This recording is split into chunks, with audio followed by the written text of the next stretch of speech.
Okay, we're ready, right? Okay. We will call to order the Wednesday, March 15th, 2017 meeting of the Grand Traverse County Board of Commissioners. If everyone would rise and join me in the Pledge of Allegiance, please. I pledge allegiance to the flag of the United States of America and to the republic for which it stands, one nation, under God, indivisible, with liberty and justice for all. Okay. Roll call, please, Sarah. Klaus? Here. Gorflat? Here. Johnson? Here. Lathrop? Here. Mayor? Here. Wheelock? Yes, ma'am. Crawford? Here. So we have approval of the minutes of March 1st, 2017. Are there any changes or additions or anything like that? Okay. Support. Moved by Commissioner Wheelock, supported by Commissioner Johnson. Any other comments? Discussion? All those in favor, say aye. Aye. Aye. Any opposed? Okay. Those are approved. Now is our chance for first public comment. Would you read the rules, please, Sarah? Any person shall be permitted to address a meeting of the Board of Commissioners, which is required to be open to the public under the provision of the Michigan Open Meetings Act. Public comment shall be carried out in accordance with the following board rules and procedures. Any person wishing to address the board shall state his or her name and address. No person shall be allowed to speak more than once on the same matter, excluding time needed to answer commissioners' questions, if any. The chairperson shall control the amount of time each person shall be allowed to speak, which shall not exceed 3 minutes. The chairperson may at his or her discretion extend the amount of time any person is allowed to speak. Public comment will be solicited during the 2 public comment periods noted in Rule 5.4, Order of Business. However, public comment will generally be received at any time during the meeting regarding a specific topic currently under discussion by the board. Members of the public wishing to comment should raise their hand or pass a note to the clerk in order to be recognized and shall not address the board until called upon by the chairperson. Okay. Anybody like to make public comment at this time? Go ahead. To give your name and address, please. Chris Cushman, 810 Washington Street, Eversley. Okay. Just here to offer my support on behalf of Parkville for the 4 grant applications that the county will be potentially submitting for the completion of the formula improvements to the jail park. Okay, thank you. Anyone else? Come on up.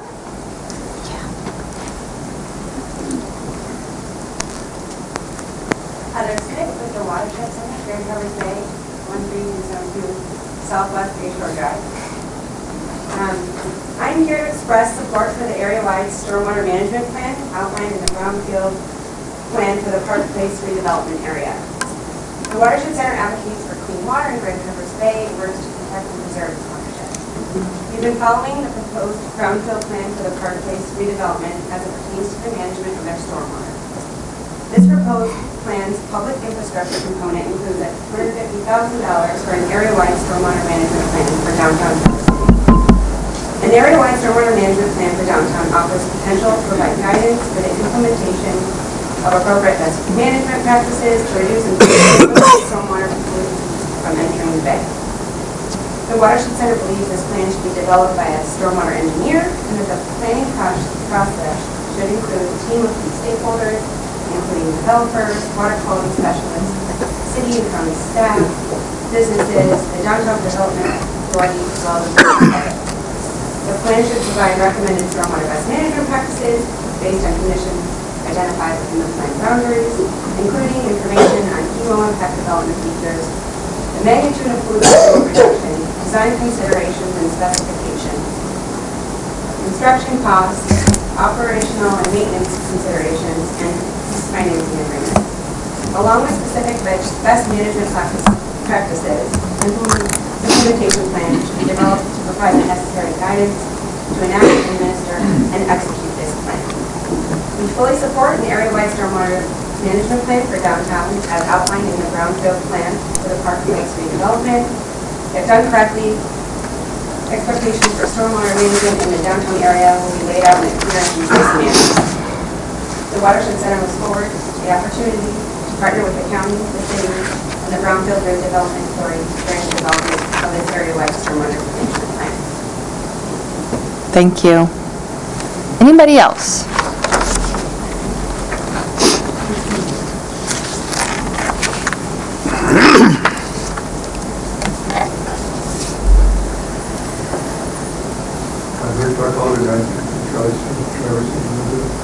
I have questions about two different issues. One, the brownfield plan for Park Place, and two, the Borden Mine Trail. I'll start with the Borden Mine Trail. I brought this up when it was presented to the City Commission.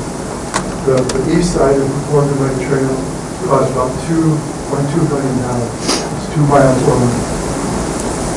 What they're proposing is a half a mile shorter, but it costs twice as much.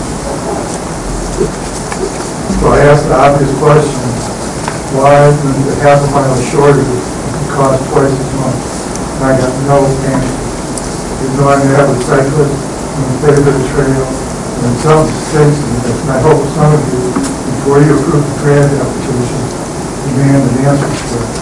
Also, not only that, there's an extension of the trail going off as a walkway to South Airport for pedestrians.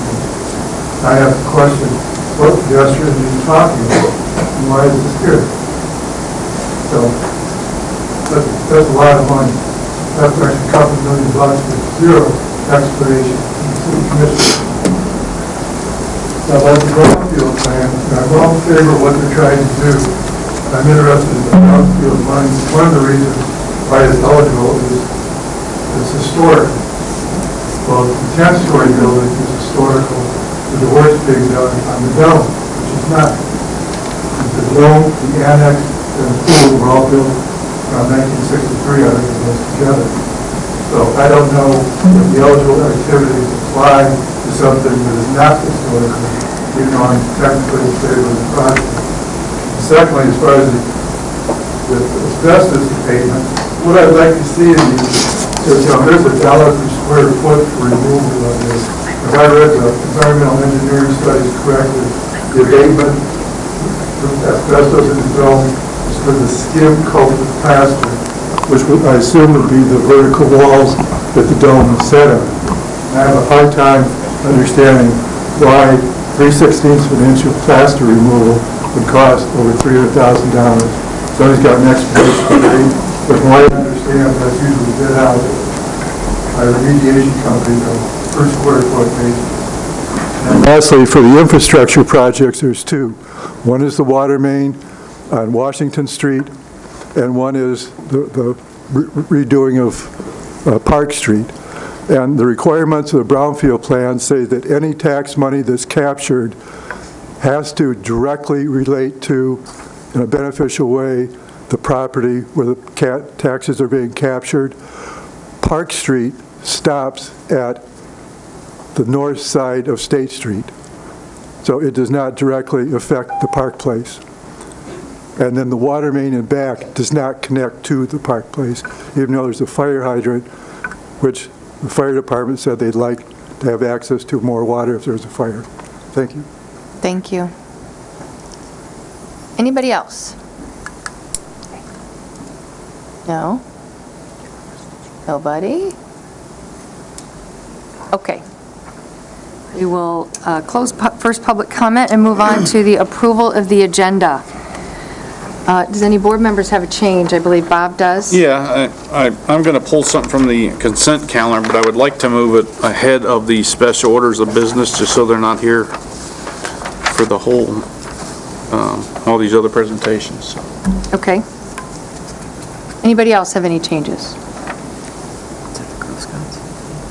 I would entertain a motion for the agenda as Amended? amended. That's the word.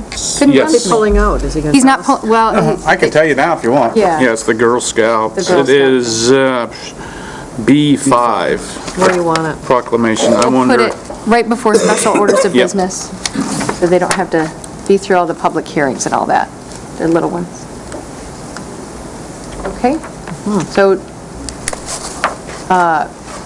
moved by Commissioner Johnson. Was there a second? Support. Supported by Commissioner Klaus. Any further discussion? All those in favor say aye. Aye. Any opposed? Okay, so we have an agenda. The consent calendar. Sarah, please. The purpose of the consent calendar is to expedite business by grouping non-controversial items together to be dealt with by one commission motion without discussion. Any member of the commission, staff, or the public may ask that any item on the consent calendar be removed and placed elsewhere on the agenda for full discussion. Such requests will be automatically respected. If any item is not removed from the consent calendar, the action noted, receive and file, or approval, is approved by a single commission action adopting the consent calendar. All information identified on the consent calendar can be viewed in its entirety at www.grandtraverse.org. A, receive and file. 1, Northern Lakes Community Mental Health Minutes of January 19th, 2017. 2, Airport Commission Organizational Meeting Minutes of January 24th, 2017. 3, Airport Commission Regular Meeting Minutes of January 24th, 2017. 4, Grand Traverse Conservation District Monthly Report for February. 5, Road Commission Monthly Report for March. 6, 2016 Planning Commission Annual Report. B, approvals, revolving loan, 1, revolving loan fund application for Berg well drilling. 2, April 2017 is Social Host Awareness Month proclamation. 3, fiscal year 2017 budget amendments. 4, February 2017 claims approval, and 5 has already been removed. Okay, does anyone on the board have anything they would like pulled from the consent calendar and discussed? I would like A6 removed. 6, okay. Anyone else? B4. B4, okay, the claims approval. And Bob? Well, we already did B5. B5, okay. Officially do that one. We're playing Anyone else? Battleship here, don't we? Anyone from administration have anything to be removed? Nothing. Anyone from the public need anything on the consent calendar discussed? Okay, I would entertain a motion. So move. Second. Moved by Commissioner Gorfulet, seconded by Commissioner Johnson to approve the consent calendar with the exception of A6, B4, and B5. Any further discussion? All those in favor say aye. Aye. Anyone opposed? Okay, that passes. So we'll move on to the items removed from the consent calendar. Ron, A6. The annual report from the Planning Commission, if under the zoning and master plan reviews and recommendations, I see the number of reviews, no recommendations, and I'd like it if we could get what the recommendations were, and then also what the results of them recommendations would be, and if administrative can make that happen. I have spoken with the Planning Commission Director, and in the future, he will put forth what the recommendations were to the townships and what the actions were based on those recommendations in terms of moved ahead in the project or did not, so they'll have closure on each one of those. And he said he would be doing that. I also asked him to do one for this report, and he said he would do that as well. Okay, very good, thank you. Anything else on that one? I'm all set with that one, so I would make a motion to receive and file the Planning Okay, Commission annual report. okay. I'll second it. Second that. So moved by Commissioner Klaus, seconded by Commissioner Lathrop to receive and file the 2016 Planning Commission Annual Report. Any further discussion? All those in favor say aye. Aye. Any opposed? That passes. Move on to B for the claims approval. Cheryl? I just wanted to say that, the last month, I think we had some concerns that we didn't have any information.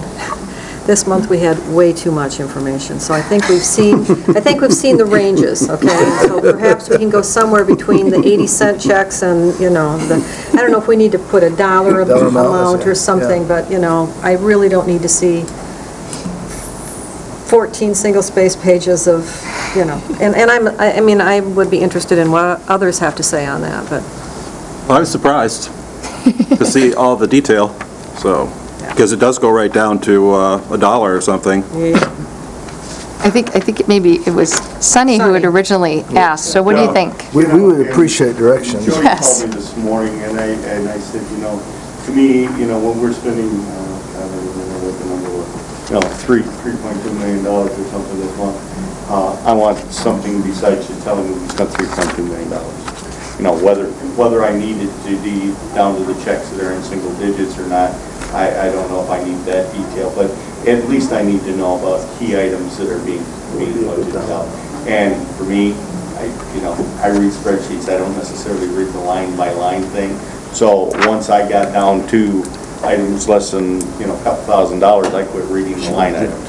But it doesn't take that big of a deal, at least when I print my reports in my company, it's not that big of a deal to print that report. We may or may not choose to have it. It's all scanned in electronically into our tablet or printed out if you choose. But I want some explanation of where they spent that $3 million. So, whether, if everybody's comfortable, okay, we just want everything that's over, $1,000 or whatever, that gets into that whole discussion about where we are with our purchasing policies and where we want to be with our purchasing policies.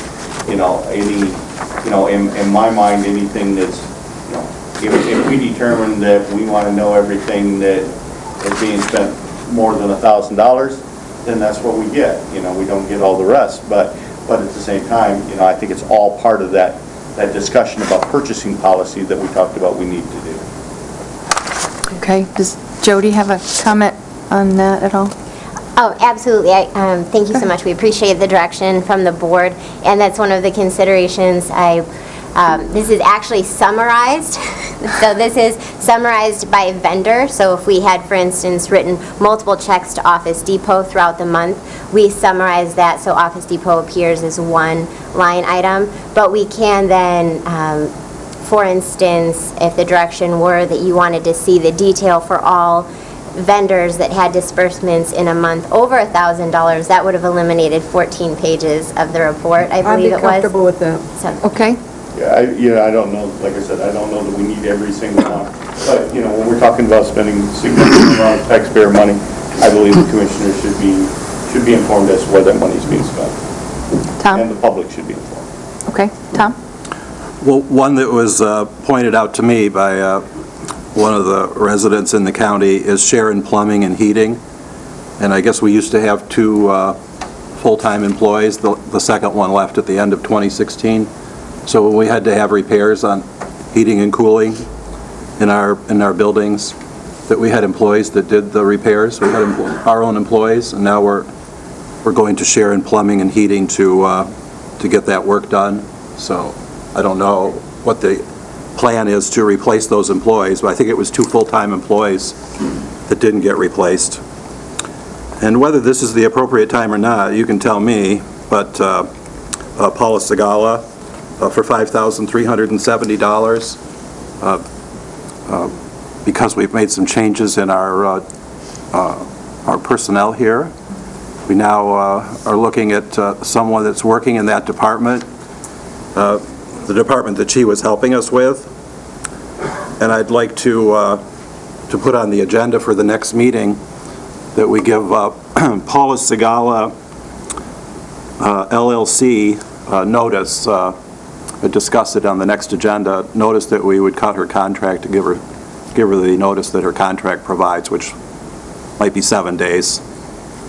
So when we meet on April 5th, I'd like that to be an agenda item to discuss her contract. Okay. Anyone else on this? So I think the direction to Jody might be, Cheryl, you thought anything over $1,000 total to one vendor would be fine? By vendor. By vendor? That's helpful. That's good, okay. All right, so that cuts it down considerably. Thank you 14 for going pages. the whole other opposite direction so we can find a middle ground there. I'm here to serve. Okay. All right, so, yes, Dan? To respond to what he was saying, Okay. I don't know if now's the time to talk about it, but I don't know that this board should be giving people notice and voting on that. I think that's something that the administrator needs to do. I think that's something that will come up later in the meeting. So Okay. can we kind of shelve that? Yeah, I can, Temporarily? yeah. Okay. That's something that may come up later. Pardon, okay, I think that I didn't know when to talk about it, but since he brought it up. I think that may come up later. Yeah. So let's, yeah, if you don't mind. So do I have a motion to approve the claims? I would make that motion. Okay, Support. okay. moved by Commissioner Gorfulet, supported by Commissioner Klaus, to approve the February 2017 claims. Any further discussion? All those in favor say aye. Aye. Any opposed? Okay, that passes. Move on to proclamation to recognize Girl Scouts Operation American Soldier. Bob will do this honor, yes. And if I could get the Allens to come step forward. I hear the Allen girls have done an awesome job in sending some cookies overseas.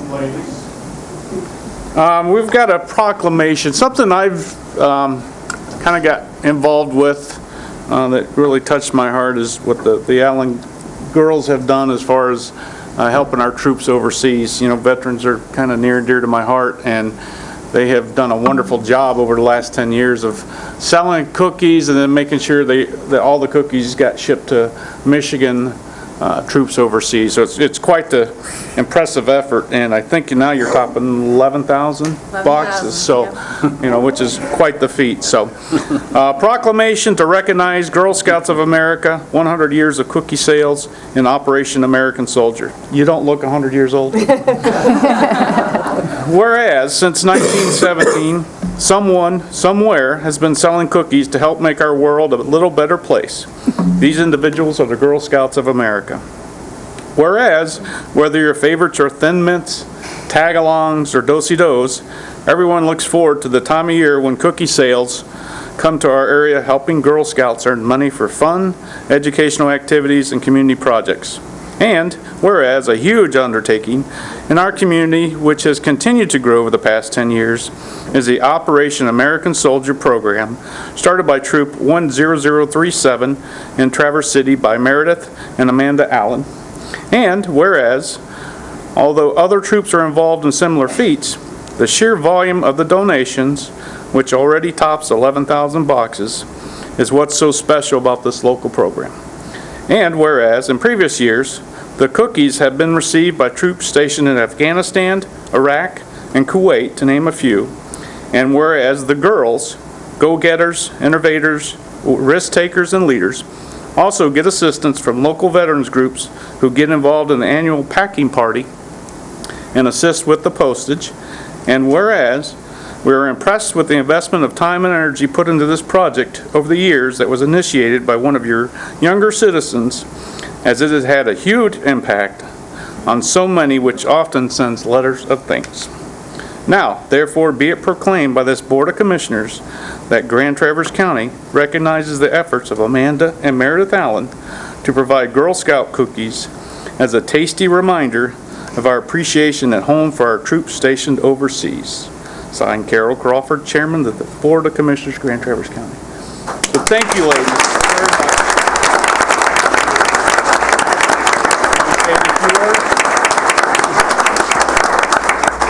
Well, I just want to thank the board so much for their recognition. We are just blown away by the amazing support we've had over the years. We're now at 11,000 boxes of cookies. Our packing party is this Sunday, if you want to stop by. So we're just so grateful. Thank you very much. Do you want to say anything? Thank you so much for everyone who's bought some in the past or has been helping us, and it's just great to see the support in this community. Thank you.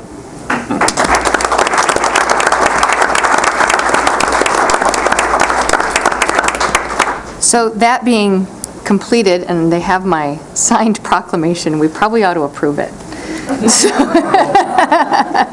Really? You want to? No, yeah, I think we should. So do I have a motion? I motion to approve it. Okay.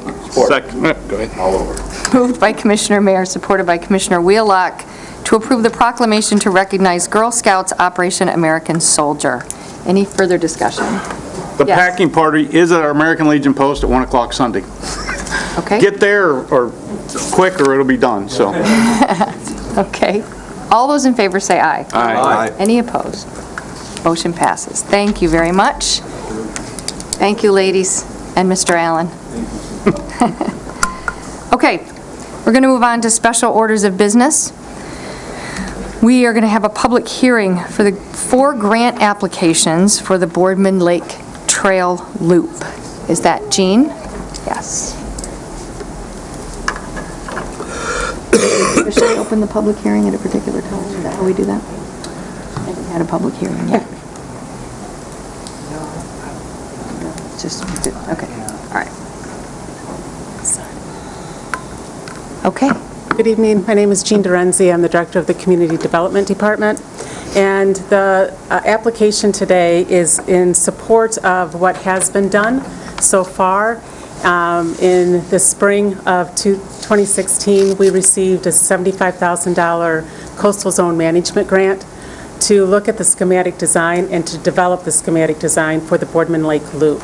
That grant required a match, which the Brownfield Authority contributed towards, and that got us to where we are today with the schematic design and how the trail will look, and be able, and we being the city of Traverse City, have went out to complete a request for proposal for construction engineering design. This project is a combination of collaboration between the City of Traverse City, Grand Traverse County, and Charter Township of Garfield, and Tart Trails. The 4 applications that we're talking about is, we tried to put them on a map because there's 4 applications and it's completing the 5-mile loop. The first application that I'll highlight is the DNR Recreation Passport Grant for $50,000 with a $26,000 match. And this grant will be focused solely on the Medali Park area to really have a trailhead for this, for the Boardman Lake Trail Loop. And the grant itself will be focused on the kayak launch, observation platforms, bathroom restoration, and shoreline stabilization and some lighting. The second application is for the DNR Land Water Conservation Fund, and this is for $150,000 with a 50% match of $150,000. And that grant will be really focused on, we call it the Cove Crossing for the bridge, but the grant itself will be focused on the proposed overlooks of the bridge itself and the lighting relative to that pedestrian bridge. The third is the DNR Trust Fund for $300,000, and this really is again focused on the Medali Park area and Logan's Landing area. The grant will be for the pedestrian bridge at Logan's Landing, and then another proposed bridge connecting the east and west side. Right now, there's a bridge that goes up by the South Airport Road. This new bridge will connect, if we get the easements, across the river and connect at a different location on the other side. The final application is again for a DNR trust fund for $300,000, and there's a match, but the match is for $3.2 million because the overall project is that amount. So that's going to be our match. Our match being through the Brownfield Fund and through other fundraising efforts. The last grant will be focused on 2 overlook observation decks, the fishing pier, landscaping, lighting, fencing, and shoreline stabilization. These grants are really important to leverage the dollars that we have within the Brownfield Fund for this community asset. And both the City of Traverse City, Garfield Township have approved the schematic design of this, as well as your Parks and Recreation Board. And leveraging these funds make our money go further as well. And we look for your support to apply for the applications. It's not committing you to accept it, but the applications are important to make. Okay, so being a public hearing, we can have some public comment or questions from the public on this. I believe the gentleman already asked a question. Is there any way, do you have an answer for the question that the gentleman had at public comment as to why it's shorter but it costs more? Was there an answer for that? It's probably more of an engineering question. The cost of this is really a difficult area. We have all of the easements. It's the topo and how you are building this is more of a difficult section. It's the last section, and typically the last sections are always the hardest. And the connection on to South Airport Road is important to get to the Beta Transportation garage. Okay. And this all went through the coastal zone management. It was a large public input component, and the design itself was designed by the engineering that the Brownfield Authority and County and City hired, and the community. The community really designed this and has embraced the design that we have. Okay, thank you. So does any member of the public have any comments or questions on this before I bring it back to the board?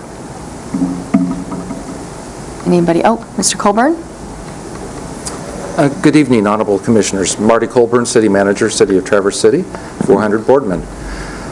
We look forward to working and continuing. I'm part of the Leadership Ownership Committee, working with your staff, Ms. Drenzy, Ms. DeHaan, Mr. Chuck Korn from Garfield Township, and the city, as we've worked together through the ownership components and piecing this together. And bottom line is it's a consortium of agencies that are working together to meet certain goals. And specifically in terms of the goals of the City Commission, they are looking at more green, healthy activities, pedestrian, bicycling, and healthy living, and this meets a number of those particular activities.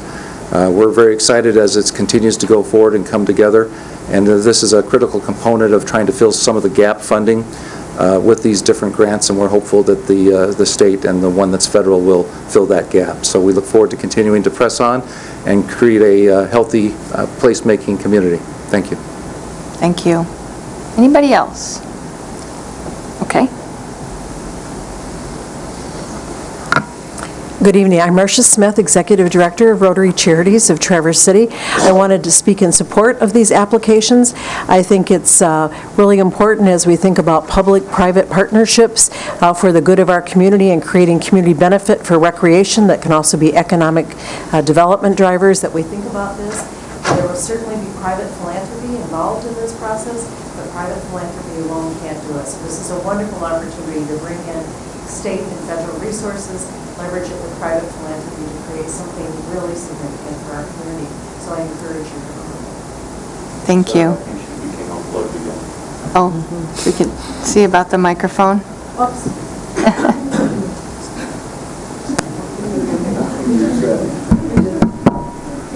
It's on? Okay. Anyone else? Comments on this?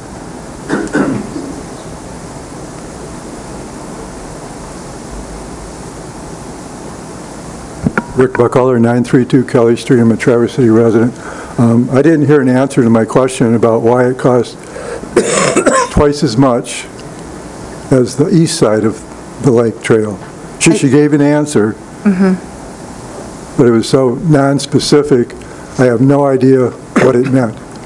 It costs more to engineer it. Well, I'd like to point out that the majority of the distance of the trail starting around 14th Street was moved away from the lake to railroad bed, which is flat and graded for the longest stretch of that trail. So the only possible place where it could cost a lot is where it enters, quote, the cove and crosses over to the park. But then there's a bunch of amenities that have been added on, like bird watching stations, fishing stations, and an extension, for whatever reason, headed over towards South Airport, where the Beta station is on the opposite intersection. And I am lost to understand how much pedestrian traffic would come out of that bus station or go to that bus station to justify the expense. So when I ask a question about money, I'd like to hear an answer, well, this part of the bridge is going to cost a lot more than on the other side of the lake, where, again, they have elevated wooden platforms over the water, but still it only costs 2.2 million on that side, but it costs 5-point-something million on this side. I mean, the engineering just isn't that tricky, and the water, I was told, is 5 feet deep. So otherwise, I approved the grants, all of that, but the question about why it costs twice as much was not answered tonight. Thank you. Thank you. Anyone else from the public? Yes, sir.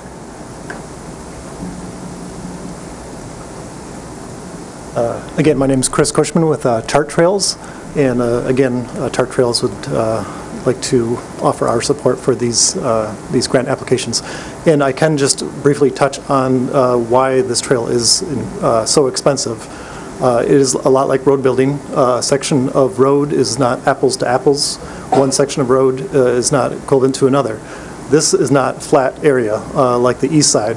This is an area of the east side, the west side of the lake that has significant topography. The rail bed will be utilized, but unfortunately, not enough land is there to actually build an asphalt trail. So there's over 850 feet of boardwalk through the proposed trail. A lot of it is along the rail bed because the earth essentially drops off towards the lake there in about 5 or 6 feet. So in order to span that area, a significant boardwalk structure needs to be built. And it's quite extensive, at about 15 feet high, and it again spans between just north of NMC's property. And then once you get to NMC's property, again, it is significant topography. There's a lot of elevation there, and in order to make it ADA compliant, and what that means is the trail needs to be less than 5% grade. And that is one of the key elements that we've heard. Gene indicated that we had strong community input. We had over 250 people provide their input to the trail, and making the trail ADA compliant was one of the top priorities. So we heard that loud and clear, and that was incorporated into the design. Again, what was on the east side is the span across the lake. And that was essentially needed because we heard from the engineers that if we went along the shoreline, it would still be a boardwalk structure. And if we crossed the cove, it would actually be a shorter distance and in savings in money.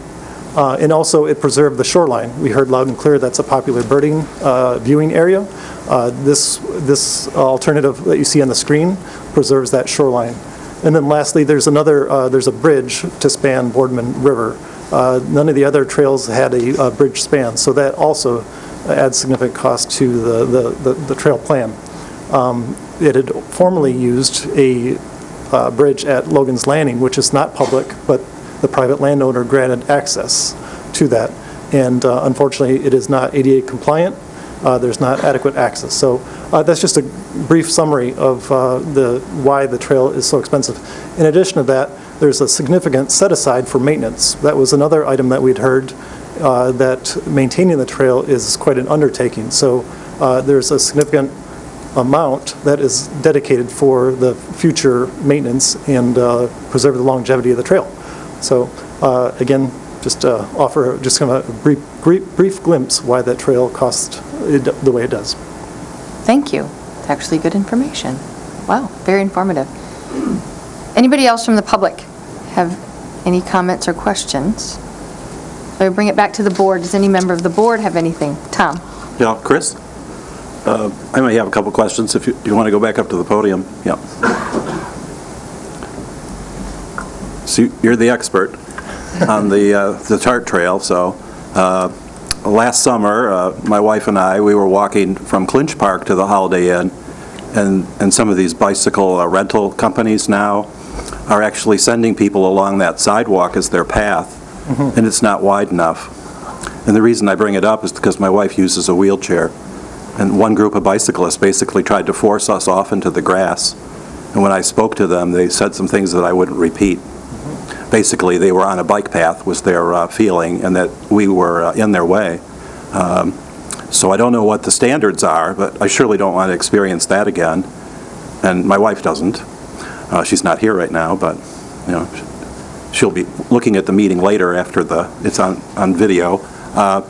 Anyways, the point is that her chair needs about 28 inches of passage, and she's not going to go right to the edge of the pavement to to make way for a bicycle.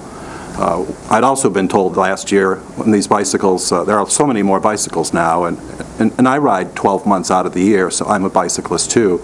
I was told by a bicyclist when I was standing on a sidewalk in my neighborhood that I should get out of their way because they're pedestrians. Well, I looked that up because I didn't think the definition had changed. Bicycles aren't pedestrians. Yeah. Yeah. And maybe they think they are, but only when they're walking their bicycle do they become a pedestrian. And that's sort of what I would suggest when a group of bicycles sees someone in a wheelchair who might be frightened.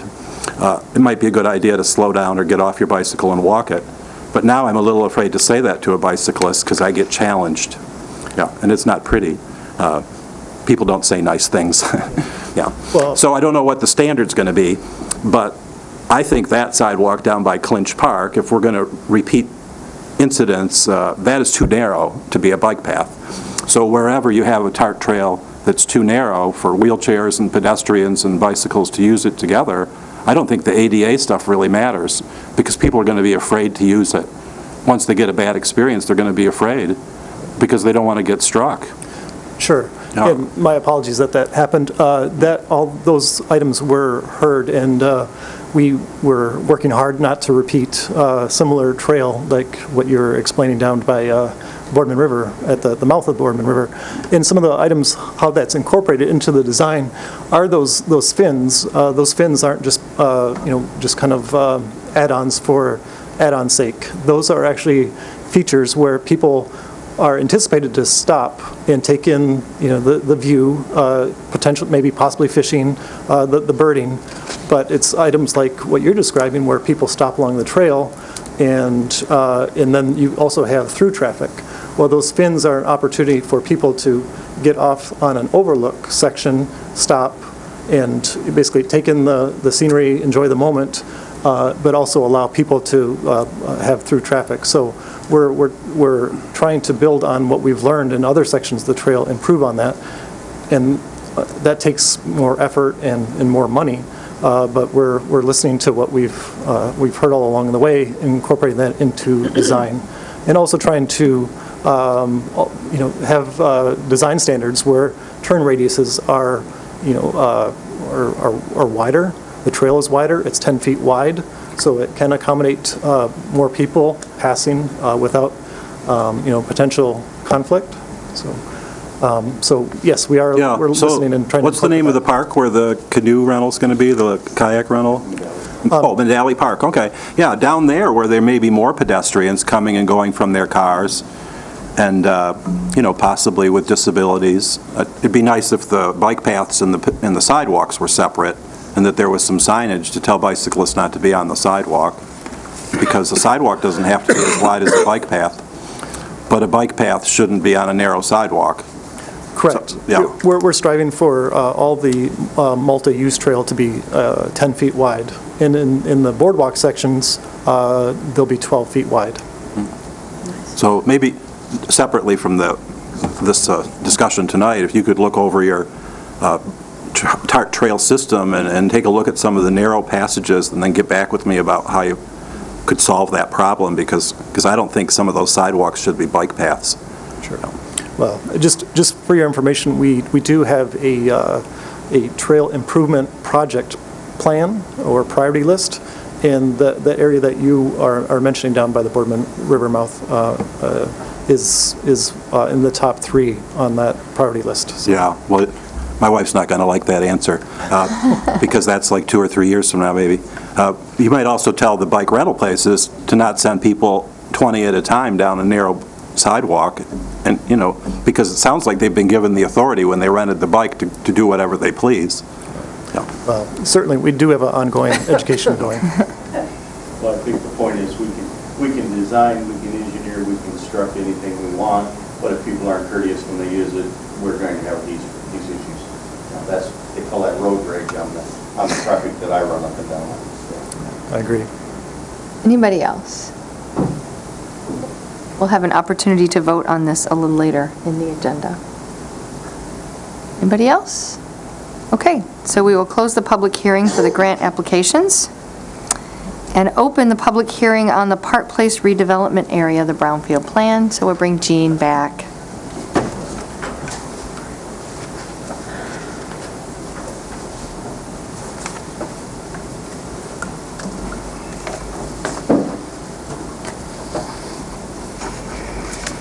The Park Place Brownfield Plan, presenting with me tonight is the Park Place, who is doing the investment, Amy Parker, the general manager, and their consultant, Eric Helzer, along with the city manager, Marty Colburn, and Rob Bacigalupi, the DDA director. The Brownfield Authority, I just want to give a high-level overview of the Brownfield Plan and how we put the plan together. It is, the Brownfield Plan encompasses the Park Place site, and it is eligible from two components, qualifying components: historical significance and facility, meaning that there is some contamination. The historical significance is because of the Park Place tower, where they have their rooms. So the Park Place, as we know, there's a plaque, it's historical significance. When we put together a brownfield plan, we look at the reasonableness of cost and how it fits into the overall goals. This plan itself is for a conference center, a state-of-the-art conference center. The DDA has identified this within their plan. And the public infrastructure, it's part of the city's public infrastructure plan to improve on those plans. And the Brownfield Authority also looks at the long-term impact and the community impact and the economic impact to our area and to the overall, the county's benefit. It's important also to know that when we look at the reasonableness of cost, it's also a public-private venture. In this screen here, I have identified that the eligible activities that were requested by the Park Place added up to $1.9 million. Through negotiations, we brought that down to what it is today, a little over $900,000. And it is because of that public-private partnership between the city needing the public infrastructure and encouraging that we get the conference center on site and into Traverse City to get that economic impact. The eligible activities we have identified, it's $2,940,000, which requires a 30-year plan, and that plan will then result in additional tax base for the county. It's a tax base of a little over $2 million, and it'll increase to over $44 million, which is a 31% increase. It's not just the taxable value the Brownfield Authority looks at, it's also the economic impact. For the conference center, for a downtown, it's significant. As indicated within one of your summaries that is in your packet, there's about 360 days that we have a need for conferences within our area. Through the Traverse City Convention and Visitors Bureau at that time identified the need. That has disposable income from each person that comes to town for a conference of $127 per day. Just taking a portion of that economic impact, if we could take just 20% of that need, it'll be $3 million of new disposable income that'll help the businesses in our area. So to be able to get the new increase, the new taxable value, I'll turn it over to who will be making the investment, Amy Parker and Eric Helzer, to go through what the investment is and why they're choosing Traverse City for that investment.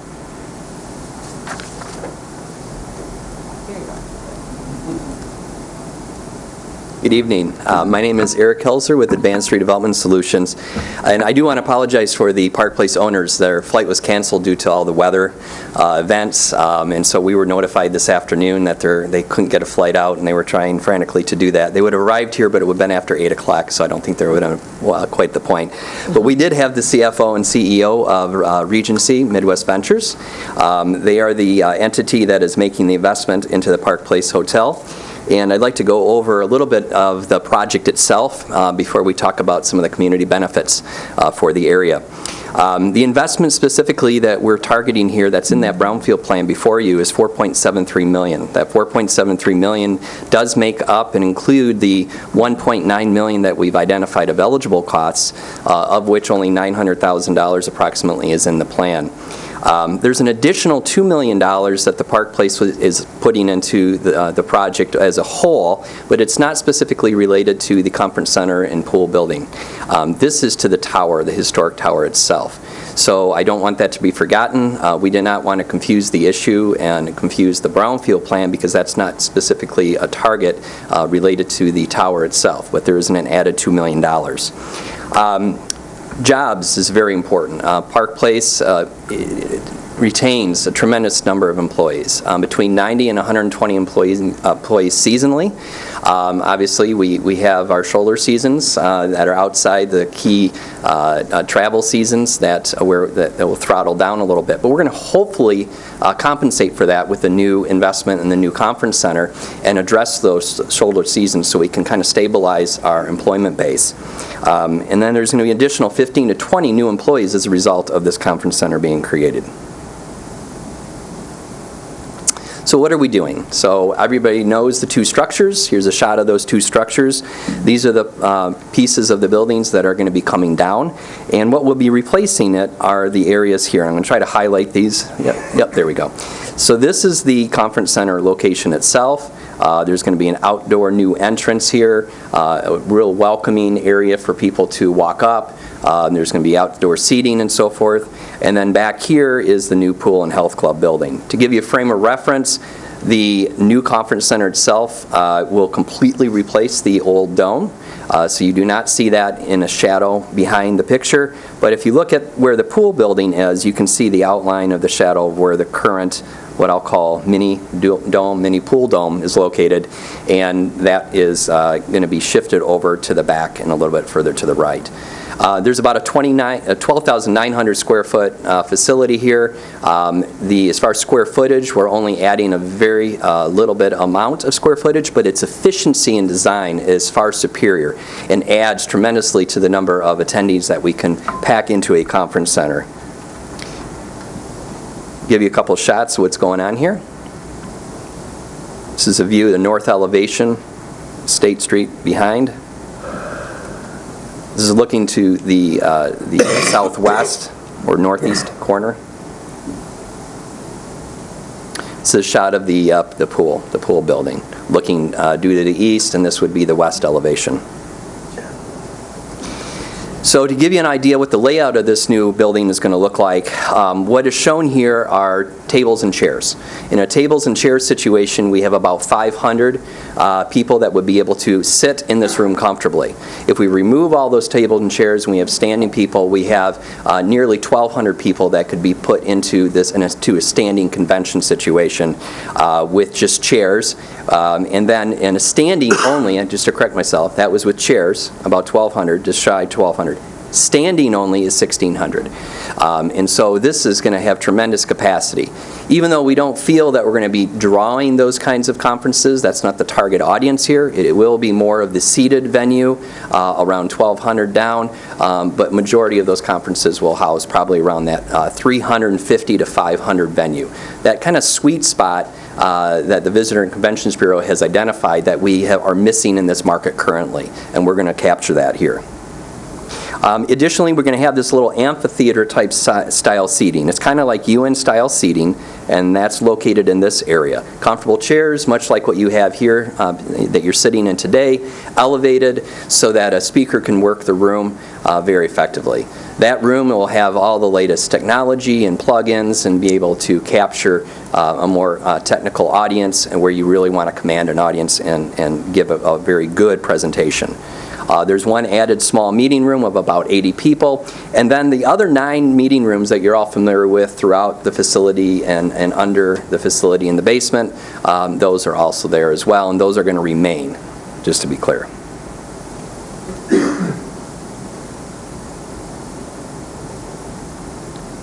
I went the wrong way here.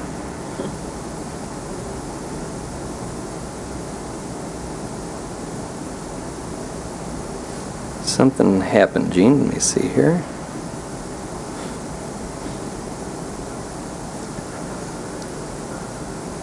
Well, we lost a couple of slides, so let me just talk. There's a few slides in here that we were going to point out a few things. Very important for the Park Place. Well, we're trying to sustain the Park Place Hotel. It was built and completed in 1930. It's a very costly venture to maintain and operate. Conference Center is a draw for the Park Place. It'll add, if we just captured 20% of what that market is out there.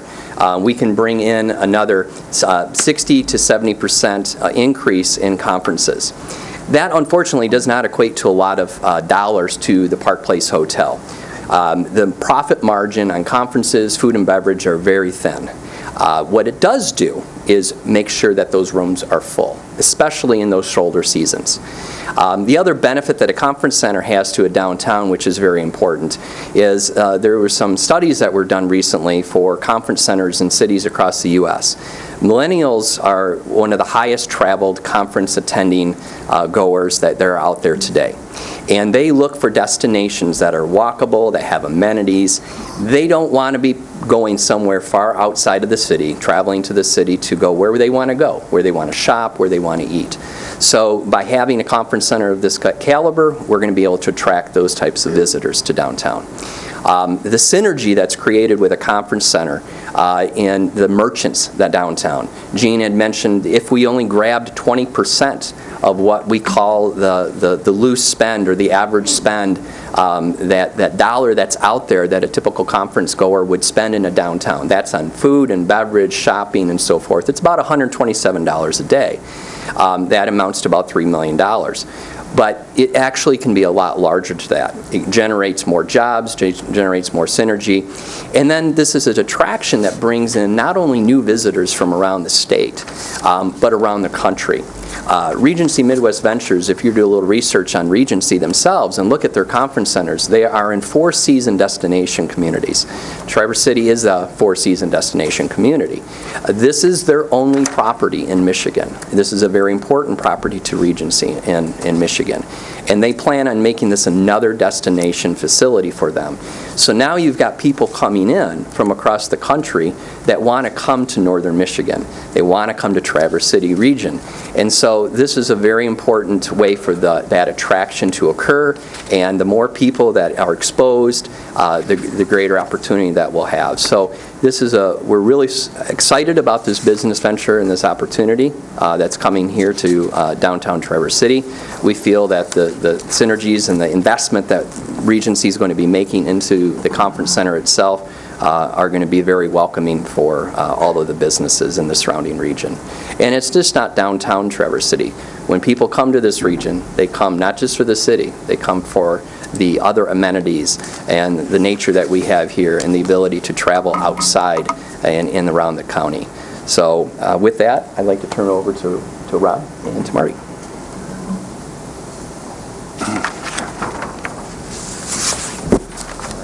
Thank you, Eric. Rob Bacigalupi, Traverse City DDA Director. And I'm just going to talk a little bit about the public improvements that are part of the Brownfield Plan. There are really just four items. First off is a 12-inch water main. That equates to $975,000 worth of improvements. The area-wide stormwater improvements that were mentioned earlier under public comment. Also streetscapes on Park Street, and that's from Front Street to State Street. That's something that's actually on the DDA board agenda Friday. Our hope is that the DDA board will get that ball rolling on Friday to move the project along. And then finally, the last item is something that came up in the public engagement meeting that we had at the Park Place about a month ago, and that was came from some of the residents who live nearby, and that is to underground the electrical infrastructure in the alley between State and Washington Street, and that's at $200,000.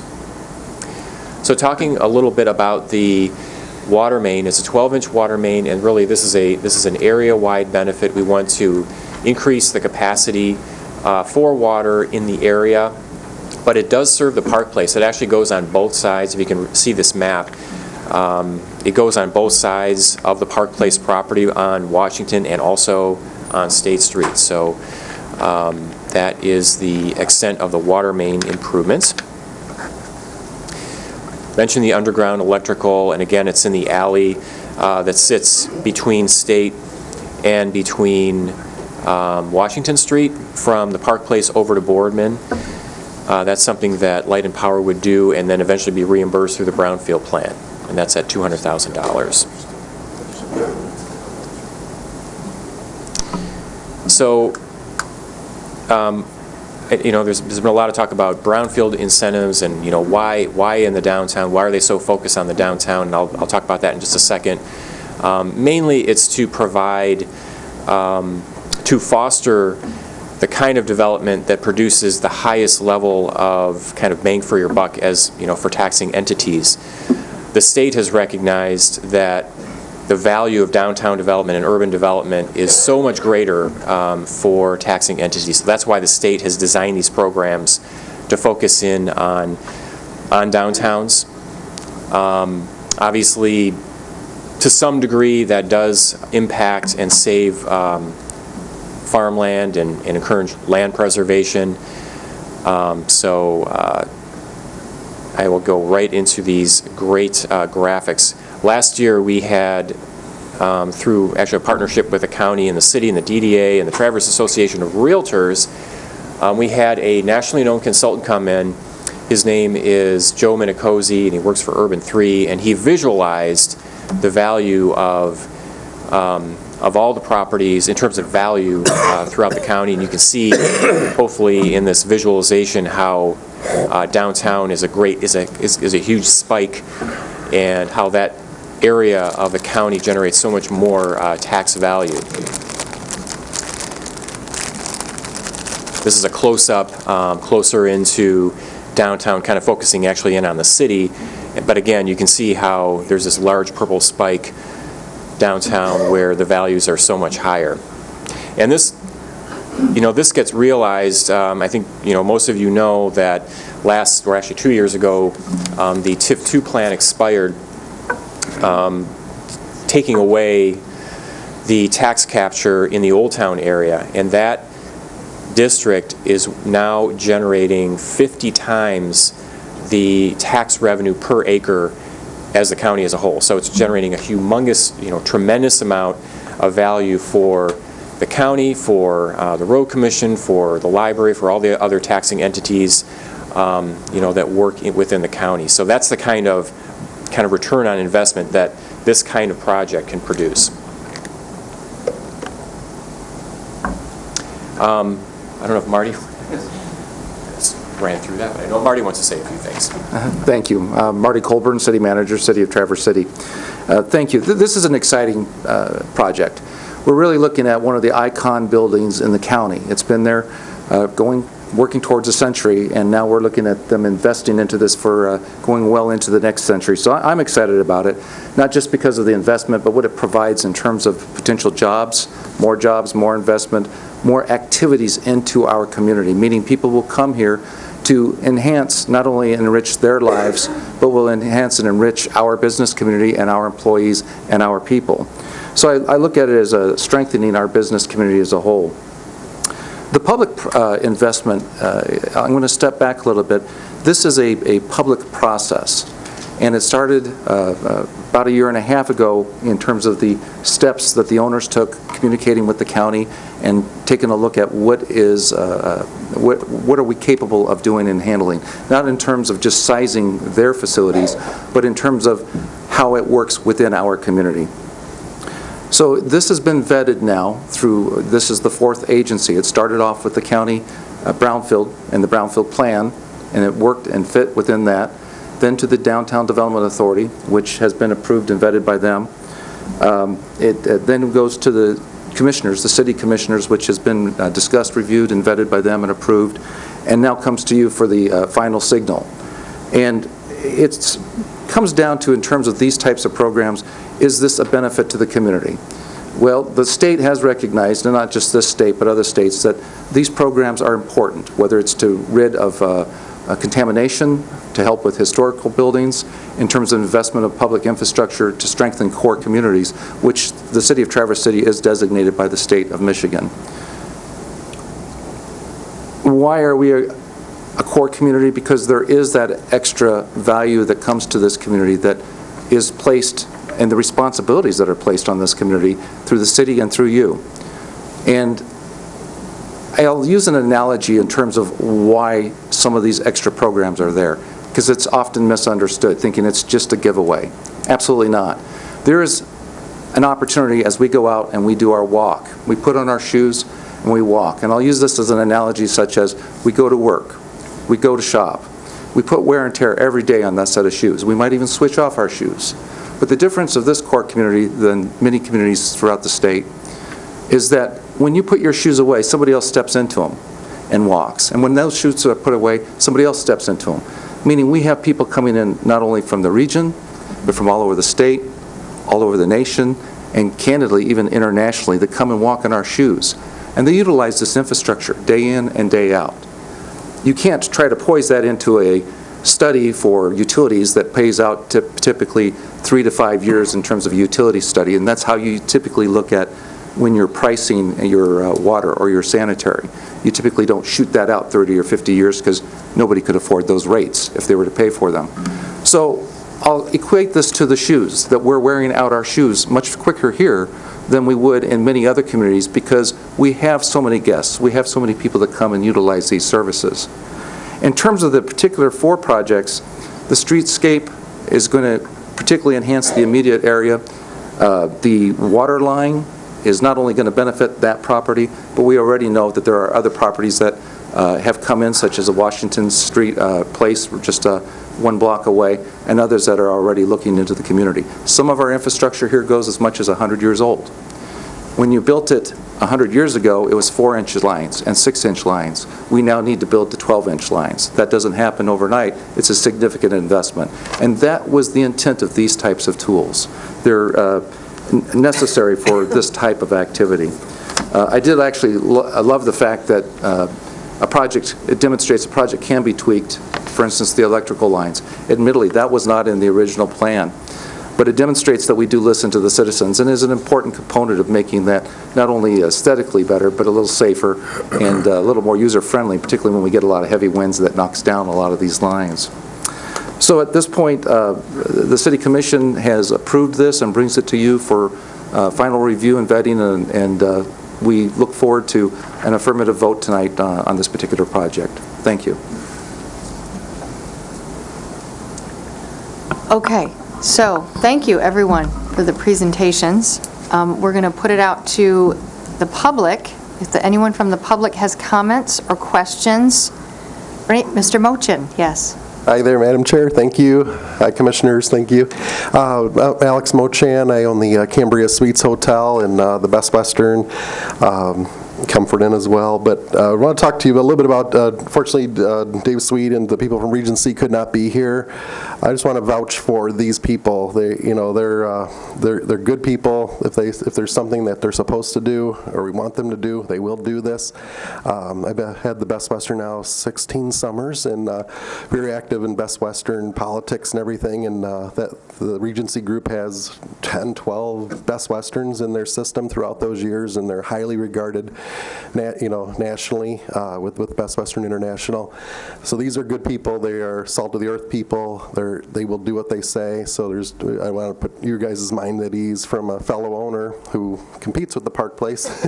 But I think this is definitely good for, these are the right people we want to get in bed with, for sure. Everybody knows Amy. Amy's been at Park Place as long as I've been at Best Western. So Amy's a good girl, and she's a wonderful woman and a leader, and her employees love her. And we're doing it with the right people, for sure here. The state-of-the-art conference center, we desperately need this in Traverse City. I'll echo what the Convention Visitors Bureau put out several years ago, but that need for 350 meeting space, we have a drastic need even for 125 to 350. Try to book a wedding in any summer weekend, even at beautiful Haggerty Center, it's full.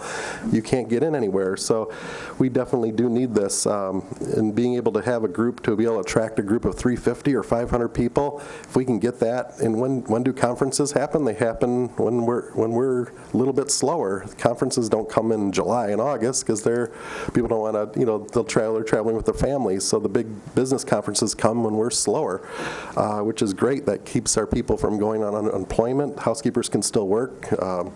Other waiters and waitresses and banquet servers are going to come from other areas, and they're going to go work there as well when they have the big conventions and stuff. So the overflow is going to flow and help Indigo and help Holiday Inn and help down the street too. So this is good for everybody. But I really wanted just to tell you guys that Dave Sweet and Tom and the group at Regency, these are good people.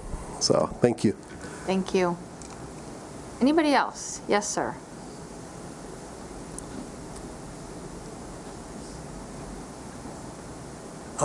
My name is Jonathan Pack. I live at 824 Webster Street here in Traverse City. I just wanted to voice my support for Park Place as well. I am the general manager of the Cherry Tree Inn and Suites, and I have a little different perspective of the overflow for it since we're so close to the Grand Traverse Resort. With their conference facilities, we get a lot of overflow of guests coming and staying with us, and we see how that affects a place like Don's Drive-In, place like Red Mesa Grill. Instead of those places, those people being on site at Grand Traverse Resort, we're helping them get to the other businesses around our hotel. So we see this as a tremendous benefit. I know Park Place is just, I can't imagine Traverse City without seeing the Park Place Hotel there, and anything that they do I know will be good for the community. So I think this type of conference facility would be extremely good for the community. I don't like providing rooms to my competitors and stuff like that, but for the benefit of our community, I see it only helping us out, and I'd be happy to shuttle our guests down to the conference facility someday. So thank you very much. Thank you. Anybody else? Yes, ma'am. I'll try to make sure it gets recorded this time, right? Marcia Smith, Rotary Charities. I want to speak in support both of the Park Place and of Regency Partners. A little historic perspective for most of you who probably know this. In 1989, Rotary Charities of Traverse City bought the historic Park Place out of bankruptcy court. It wouldn't be here today if it hadn't been for our initial, if you will, private investment in what we thought was a really important community asset that was going to continue to help our downtown. We like to think of it, and I think others do, as really one of the moves that helped really be the catalyst for saving our downtown area. And downtown really benefits more than just the city of Traverse City and the residents. It's really the heart of our region. So we operated it for several years, and guess what? We knew a lot more about a lot of things than operating a hotel. So after really putting a lot of capital investment in that project, also putting a lot of operating, we looked nationwide for really good, solid partners. And what we looked for was somebody who had a track record, an organization that had a track record in historic redevelopment, and who had a commitment to staying where they started and wasn't going to flip the property, because we were willing to sell it at a pretty good price. And we really vetted Regency Partners, and they have proven to be really strong, as the other folks before me have said, community partners. I trust that they will continue to be strong community partners, and I trust that the Park Place Hotel is still going to be a really important asset that's going to provide benefit to our entire community. So I strongly urge you to support in favor of this brownfield monies. Thank you. Thank you. Anybody else? Yes.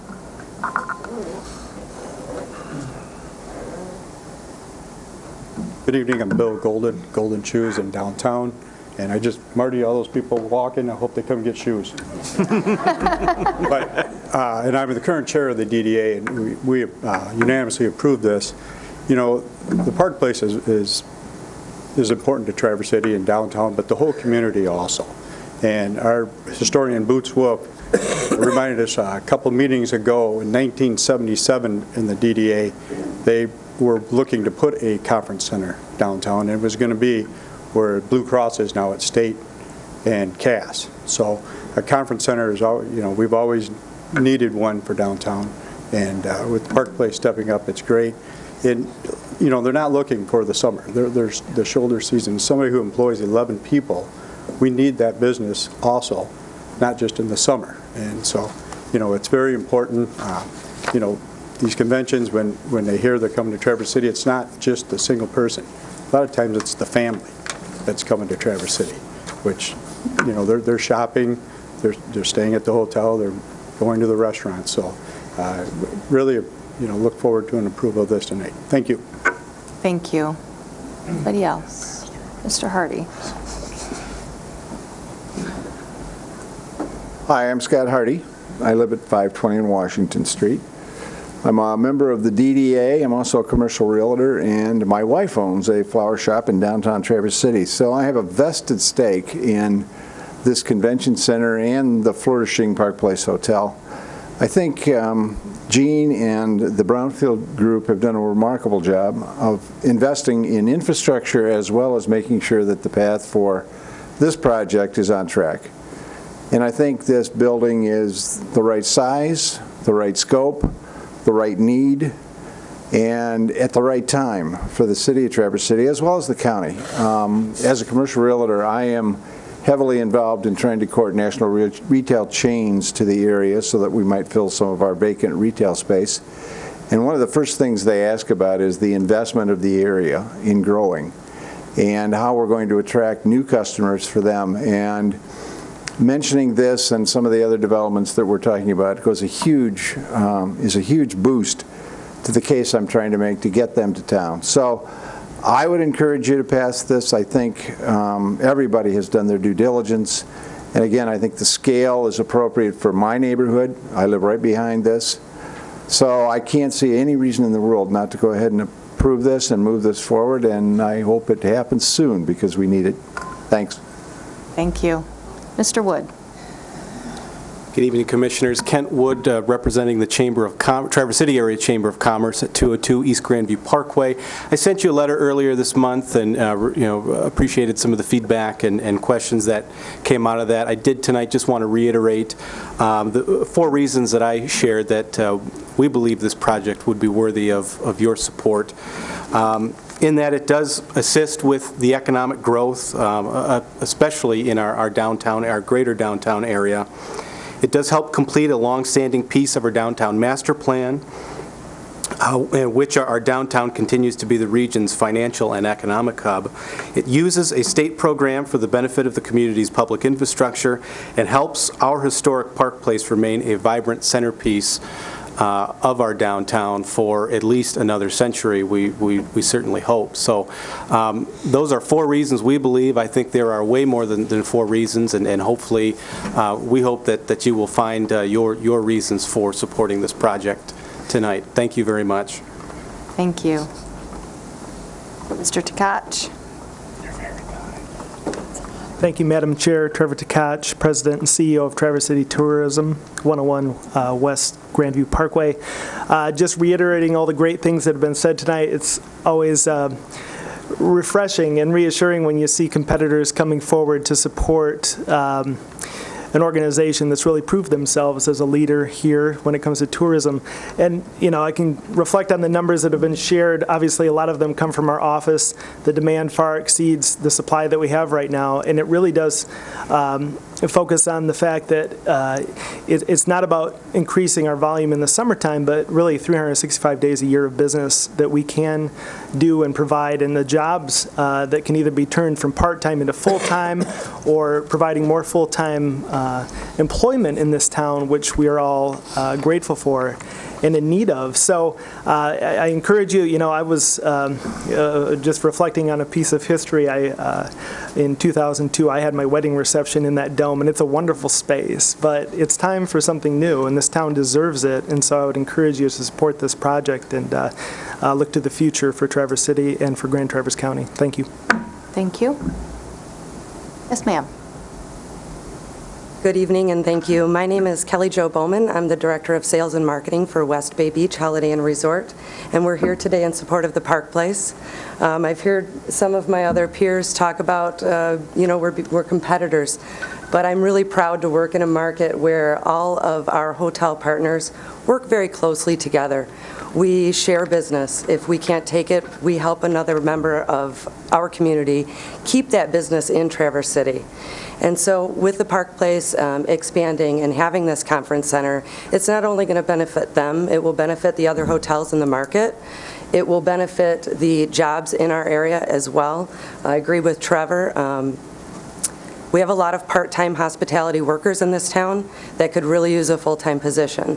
And bringing these conferences in to help increase the business in the off-season is just going to help our community, yes, our businesses, but our families. And so that's very important and near to and dear to our hearts as we try to support everybody that we work with. One of the things that happens when people come in for a conference is they'll book 2 days before, they'll book 2 days after, or they'll come back with their families to enjoy their personal time with us. And so it's a great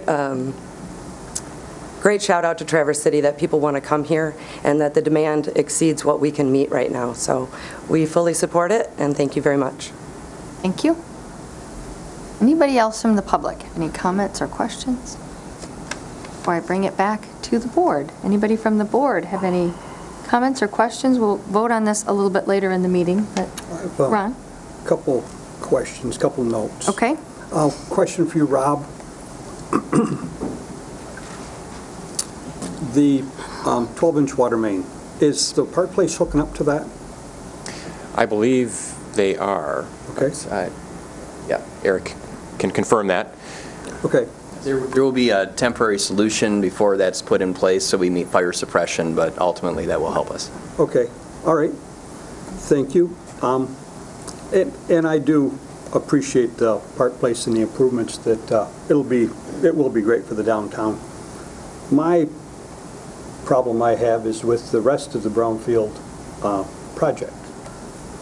If we looked at the Brownfield project that's actually associated with the Park Place, we could have that paid back in 5 years, less than 5 years.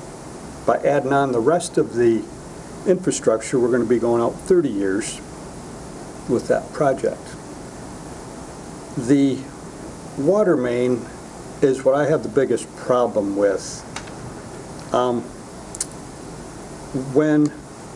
Well, I've got an example. There's an individual who is looking to put a storage building in the city up on Watch Hill Lane.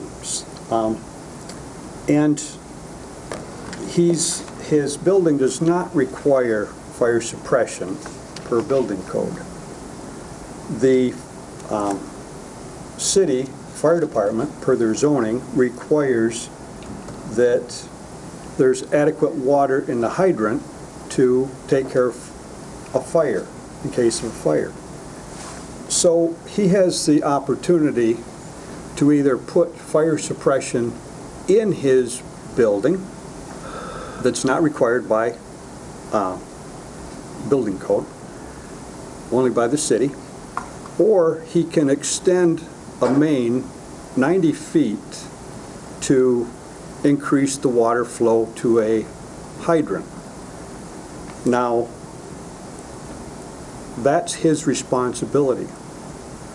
Now, we have two buildings.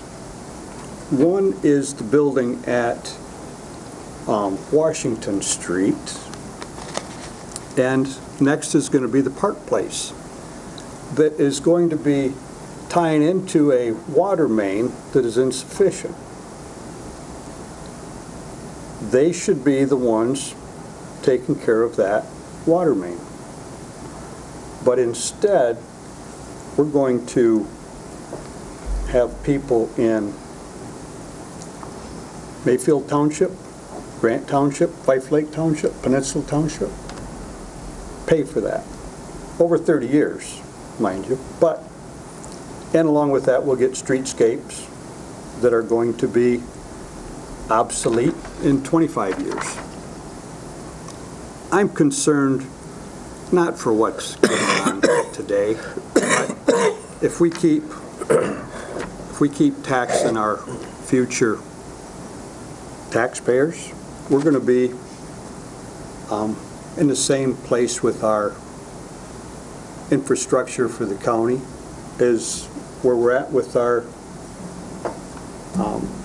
pension problems that were started and was created 20 years ago. We're going to be they'll be dealing with this in the future. I do think this is a great project. for the city. And this is a TIF district, a DDA district.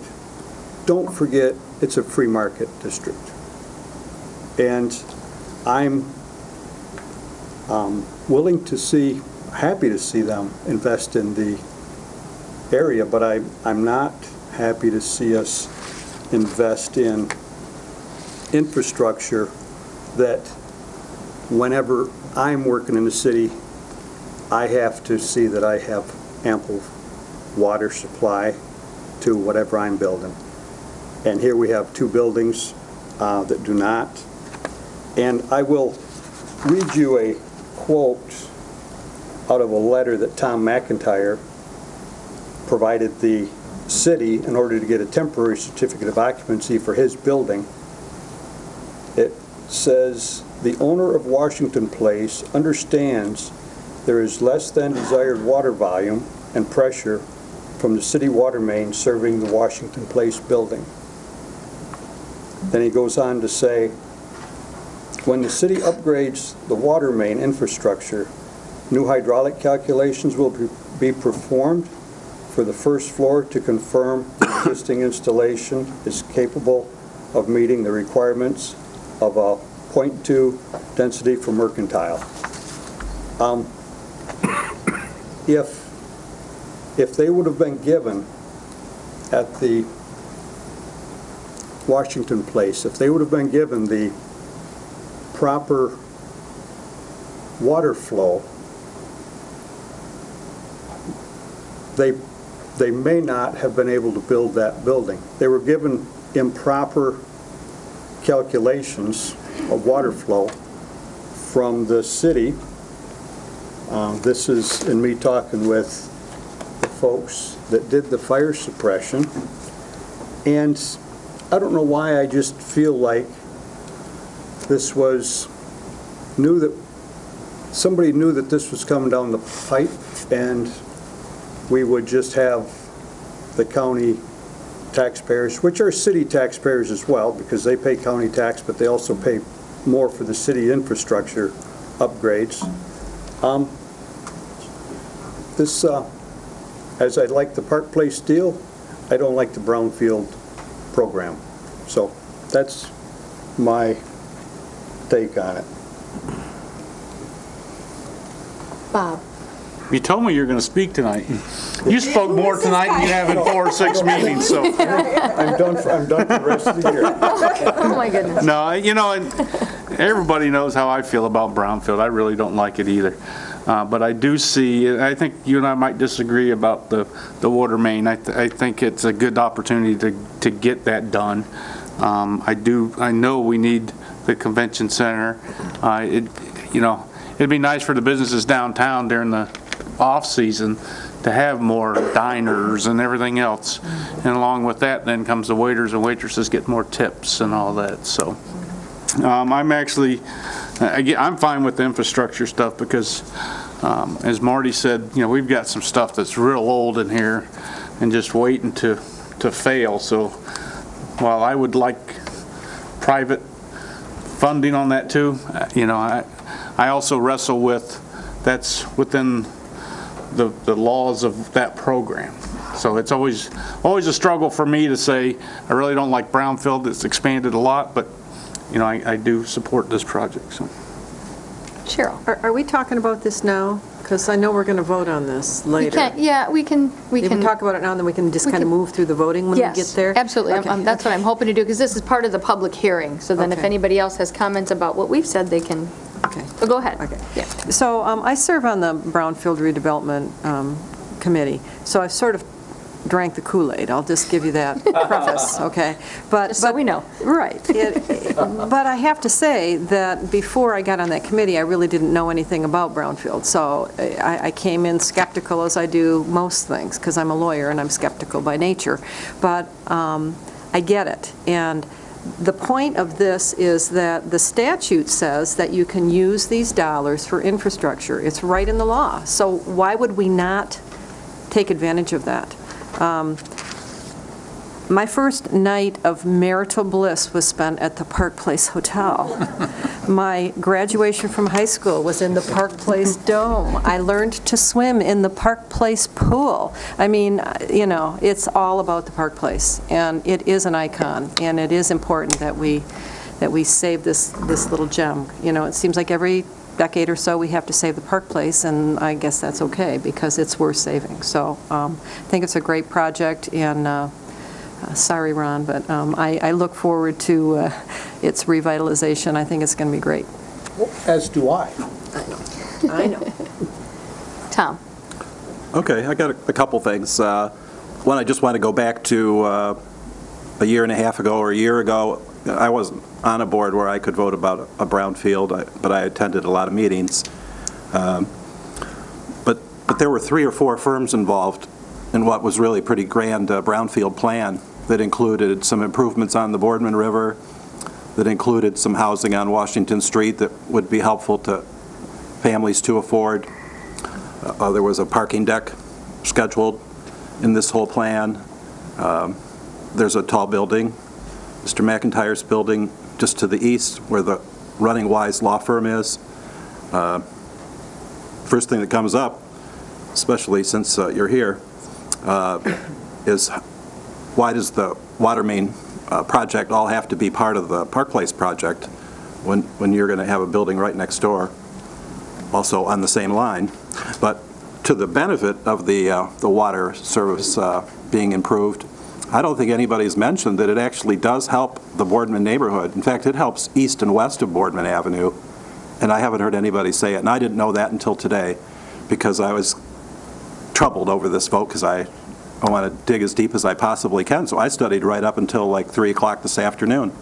I looked at a water map, so I saw the diameter of all the lines, you know, where my house is, where downtown is. And Dr. Lathrop, his district is east of Boardman and mine is west of Boardman, whereas the other commissioners are not in Traverse City. And I want the whole city to benefit by these projects. I don't want downtown to be just singled out and benefited because I hear from a lot of constituents that that's not what they want.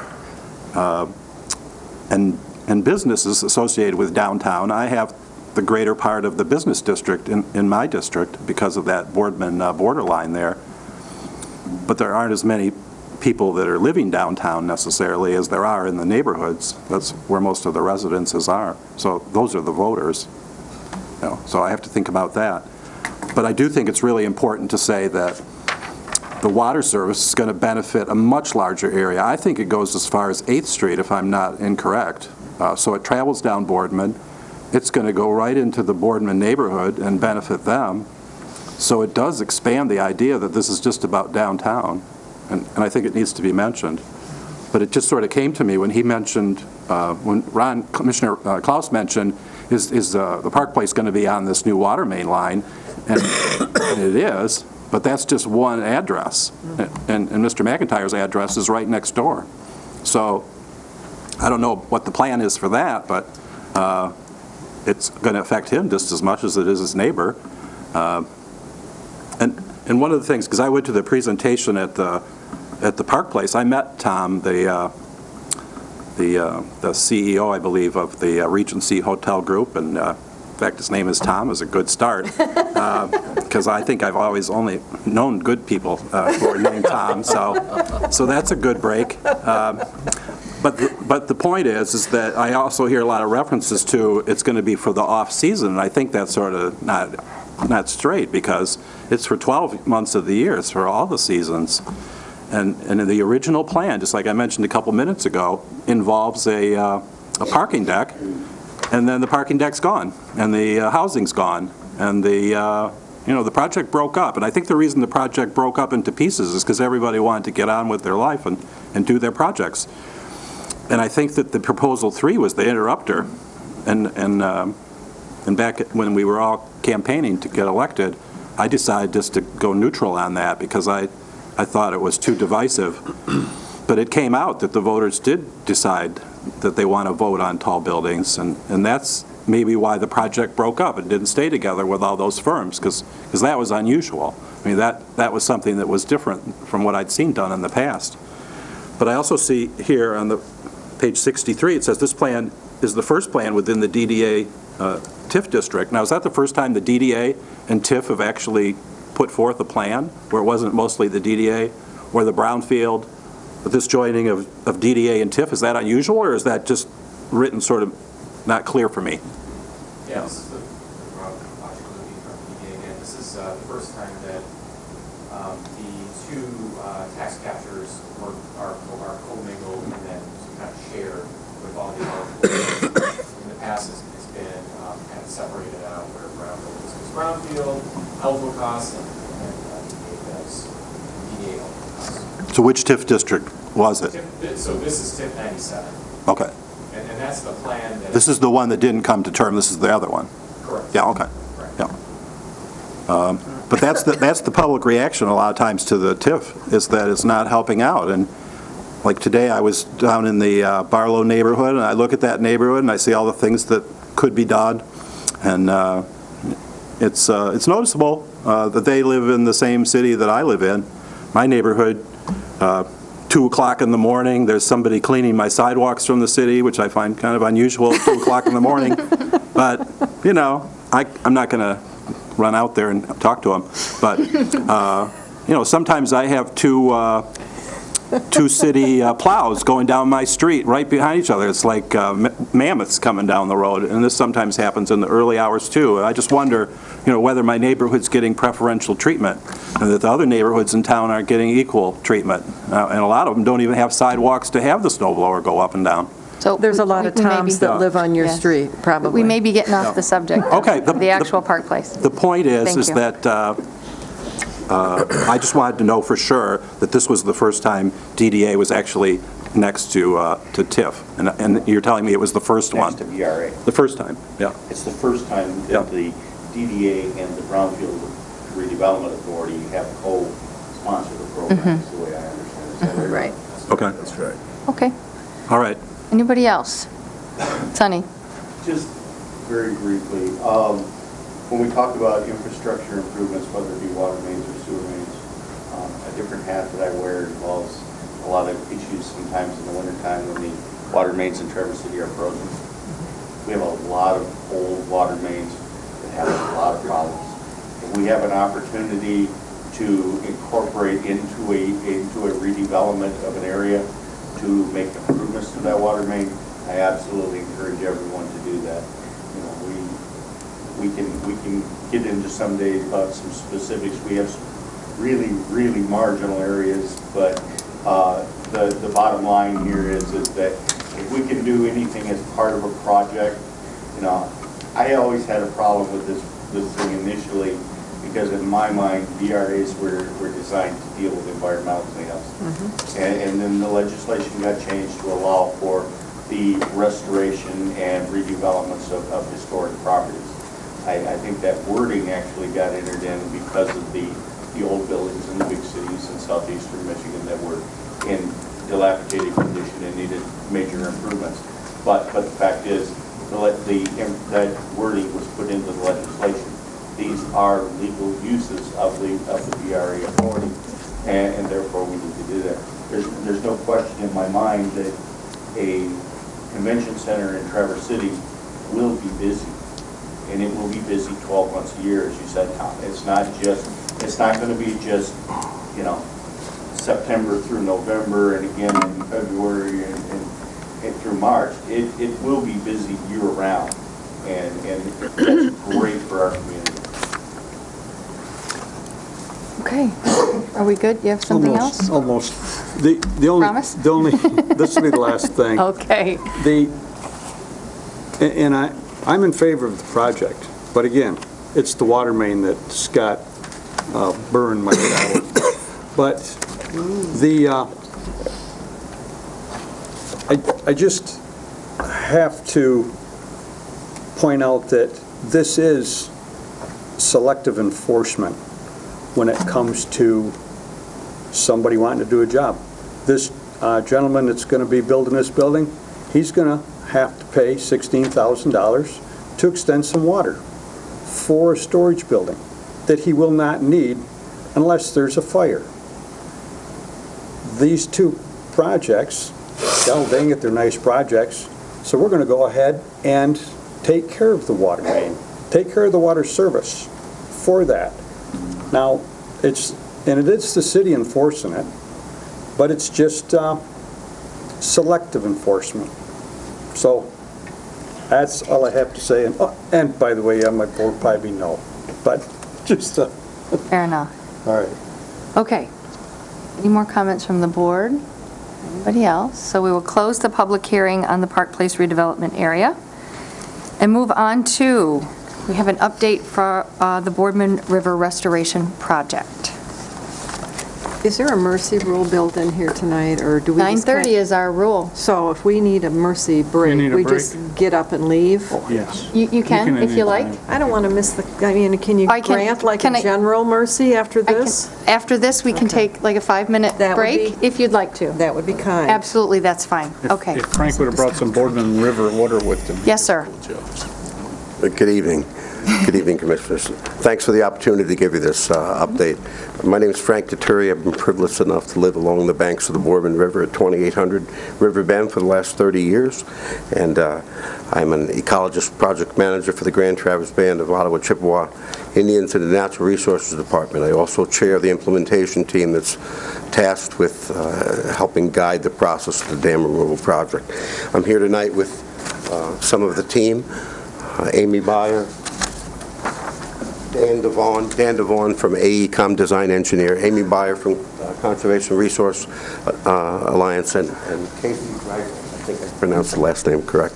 And we'd like to give you a very brief update, and if there are any questions, we'll follow with some answers if we can. Thank you.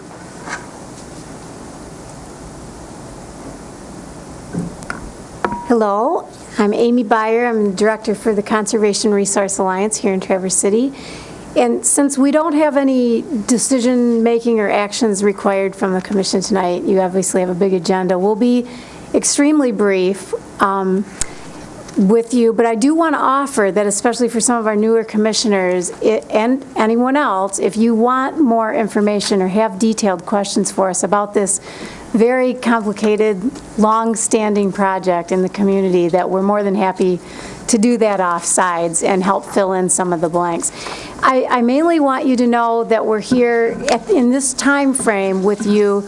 We waited until after the new commissioners were seated on purpose so that you could have the benefit of a quick update, but also especially because we are about to start some very visible action on the ground with the Boardman Dam removal, the second one. So I'm going to quickly walk you through from first, second, and third, and fourth dam, but the reason we're here primarily is because we figured you may be getting questions from your constituents about what is going on the ground. You're going to start seeing some action that all of this work has led to recently. So we started the project as early as 2005, and the first dam removal took place in 2012 out at Brownbridge, which is the most upstream dam owned by the city.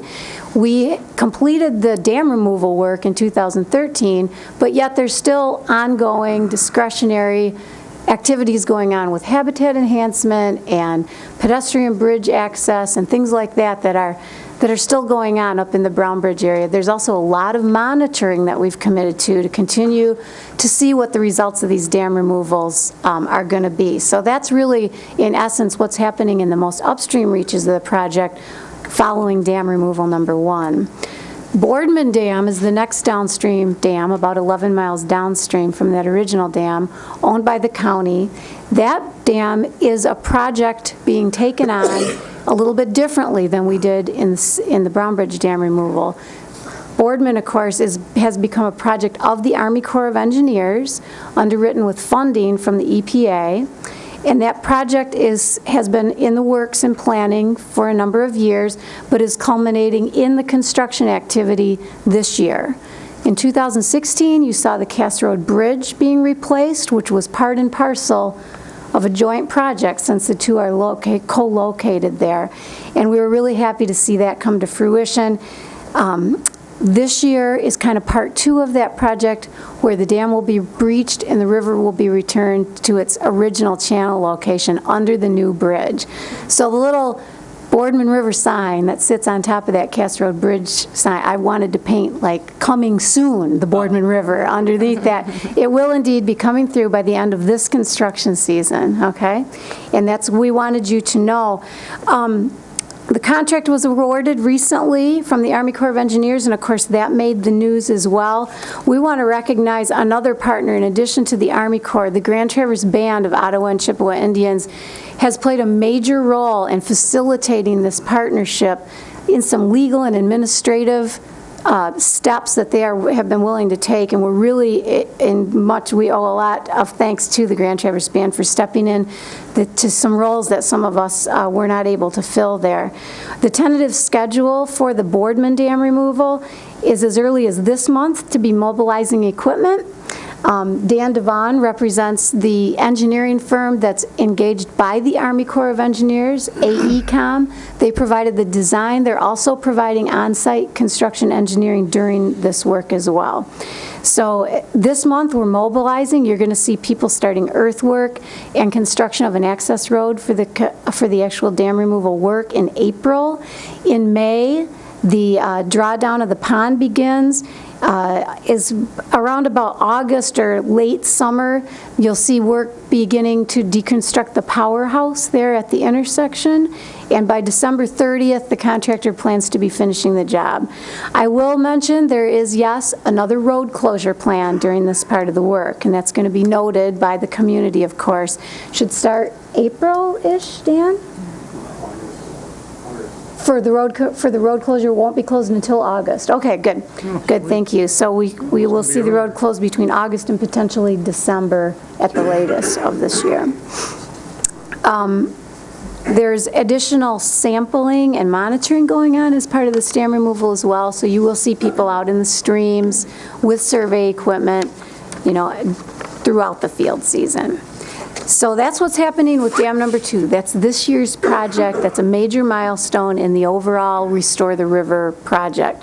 I'll mention quickly that dam removal number 3 at Sabin Dam, not very far downstream, part of an overall consolidated design that was done, is also a project of the Army Corps at this point. We're moving forward with the plans there in parallel. We don't wait for one dam to be done, but for the next one to begin. And, this project team is here tonight, not as the Army Corps representatives, of course, but because we've been with you from the beginning, 2005, in the project, and to try to help translate what we're seeing from all these different agencies onto the ground here. So Sabin Dam removal, currently scheduled for 2018, is working through a design and permitting process right now. The 90% design was completed by AECOM very recently. The permit applications have been submitted. This is a dam that's owned by the county as well, so that the applications and so forth go forward in your name. Fundraising is being pushed through to completion as we find out what the final cost for that third dam will be. And I know Marcia's here from Rotary Charities. They have been extremely helpful, along with the Grand Traverse Band and CRA, our organization. We're kind of heading up that final fundraising push for the dam removal work. We received some fundraising success news this last couple of months that are helping us bring some of that home, and you may see some of that this evening. On my way over, I was called by somebody that's working in Senator Stabenow's office about additional GLRI funding that's coming through to these dam removals, including to the Army Corps. And there's also some press out about a DNR dams management grant that was approved this week to help with that Sabin Dam removal. So all good news there. There will be some survey work going on from Sabin Dam to South Airport Road this summer as well. So you will see people out there doing kind of pre-removal sampling if you get questions about that. And the Army Corps then will probably be announcing late this summer that they're actually going to solicit construction bids for that phase. So you can see how this gets complicated with one dam being removed, the other one being bid out in the same construction season. Finally, at Union Street, which is the farthest downstream dam right here in town, of course, a city-owned dam, there is a project sponsored by the Great Lakes Fishery Commission. That is the agency that has responsibility for sea lamprey control, among other things.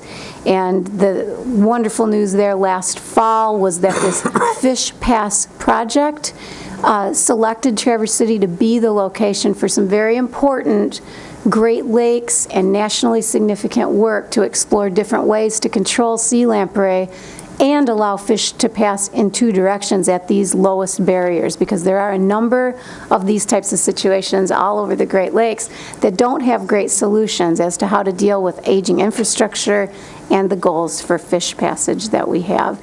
And to that end, related to fish passage, in your handouts, that we've provided, I think, a one-page, very brief project overview that talks about the dam removal project. There's a save the date notice at the bottom of that that talks about an open house to be hosted by DNR and the tribe, the two entities that have responsibility for decisions about what fish will pass ultimately, and that's scheduled for April 5th. So there's some details there in your handout. There is, much, much more to be had, historical accounts, some of the timelines related to how the county got involved with these dams in particular that are all available on the website. We thought we would keep it brief for tonight. So I'll thank the County Commission for being a long-term collaborator on the project and open it up to questions. And again, invite, if we have detailed questions that you want to take up, we're very happy to provide one-on-one time after as well. Anybody have any questions, Bob? Yeah, I know we have been tough on you in the last 2 years. So we have Boardman is financially completely covered now, correct? Yes. Okay. And Sabin, you still don't have a true cost yet, but you're working on that and what you know. Okay. Correct. Another thing that popped in my head real quick, as you start this and the drawdown, there may be a lot of people who want to come look at this. So I don't know if you have something in your mind as far as some type of viewing area. Yes, I'll let Frank or Dan address that. Yeah. Yes, That could be a big draw for people, Sure. and it needs to be done safely, I guess. Right. Actually, I'll let Dan design some of those locations.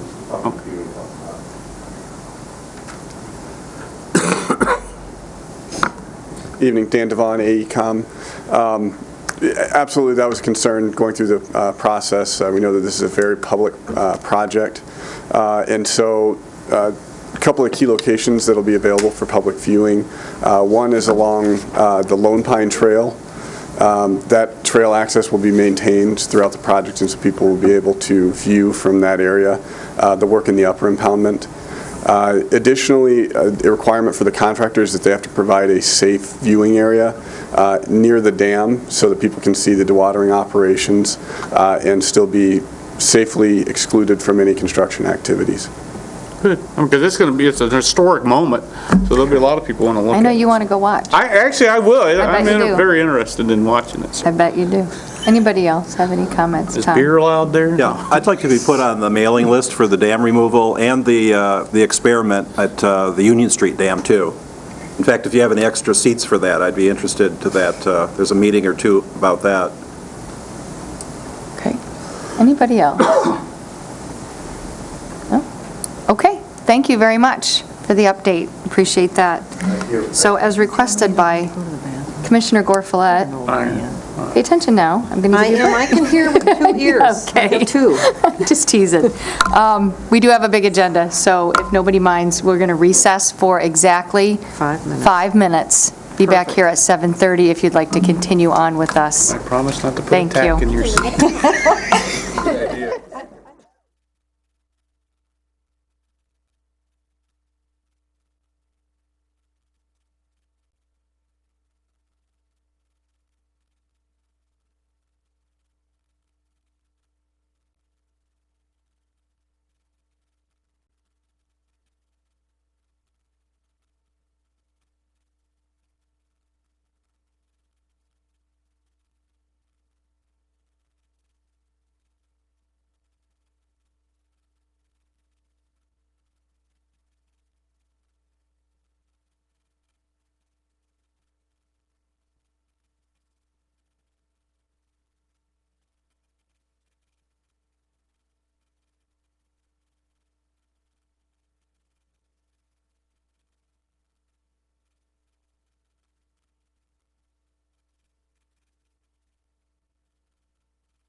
I don't have a gavel. We're back in session. All I can say is everybody sit down. Thanks, Frank. Please. All right. Can they leave that door open? Can they leave that door open so maybe we'll have some air? Yes. Can we call the meeting back to order here, please? And we've also had a request to leave the door open, please, because we need a little airflow. It's warm. Okay. Trying to sweat us out. No. I know, it's like a torture chamber in here. No, it's not. Old man's icy papers. You didn't vote. You're going to vote now. Okay, hopefully some of this will go a little quicker now, since we've had some good discussion. I would like to call the meeting back to order. Finish your snacks and your drinks and whatever else we're doing. Okay. All right. Call the meeting back to order, please. Thank you. Moving on to departmental items, we have... Don't close that door, Yeah, please. please leave the door open. Leave that open. Lana, she's leaving it open. I think she was reinforcing it. She's good, thank you. Okay. Kind of pushy, aren't you? She's hangry, hot and hungry. Mostly hot. Okay. Everybody take a deep breath now. Okay. Boardman Lake Trail Loop, approval of those grant applications that we had in our first public hearing of the evening. Somebody like to make a motion? I would move to approve the 4 grant applications for the Boardman Lake Trail.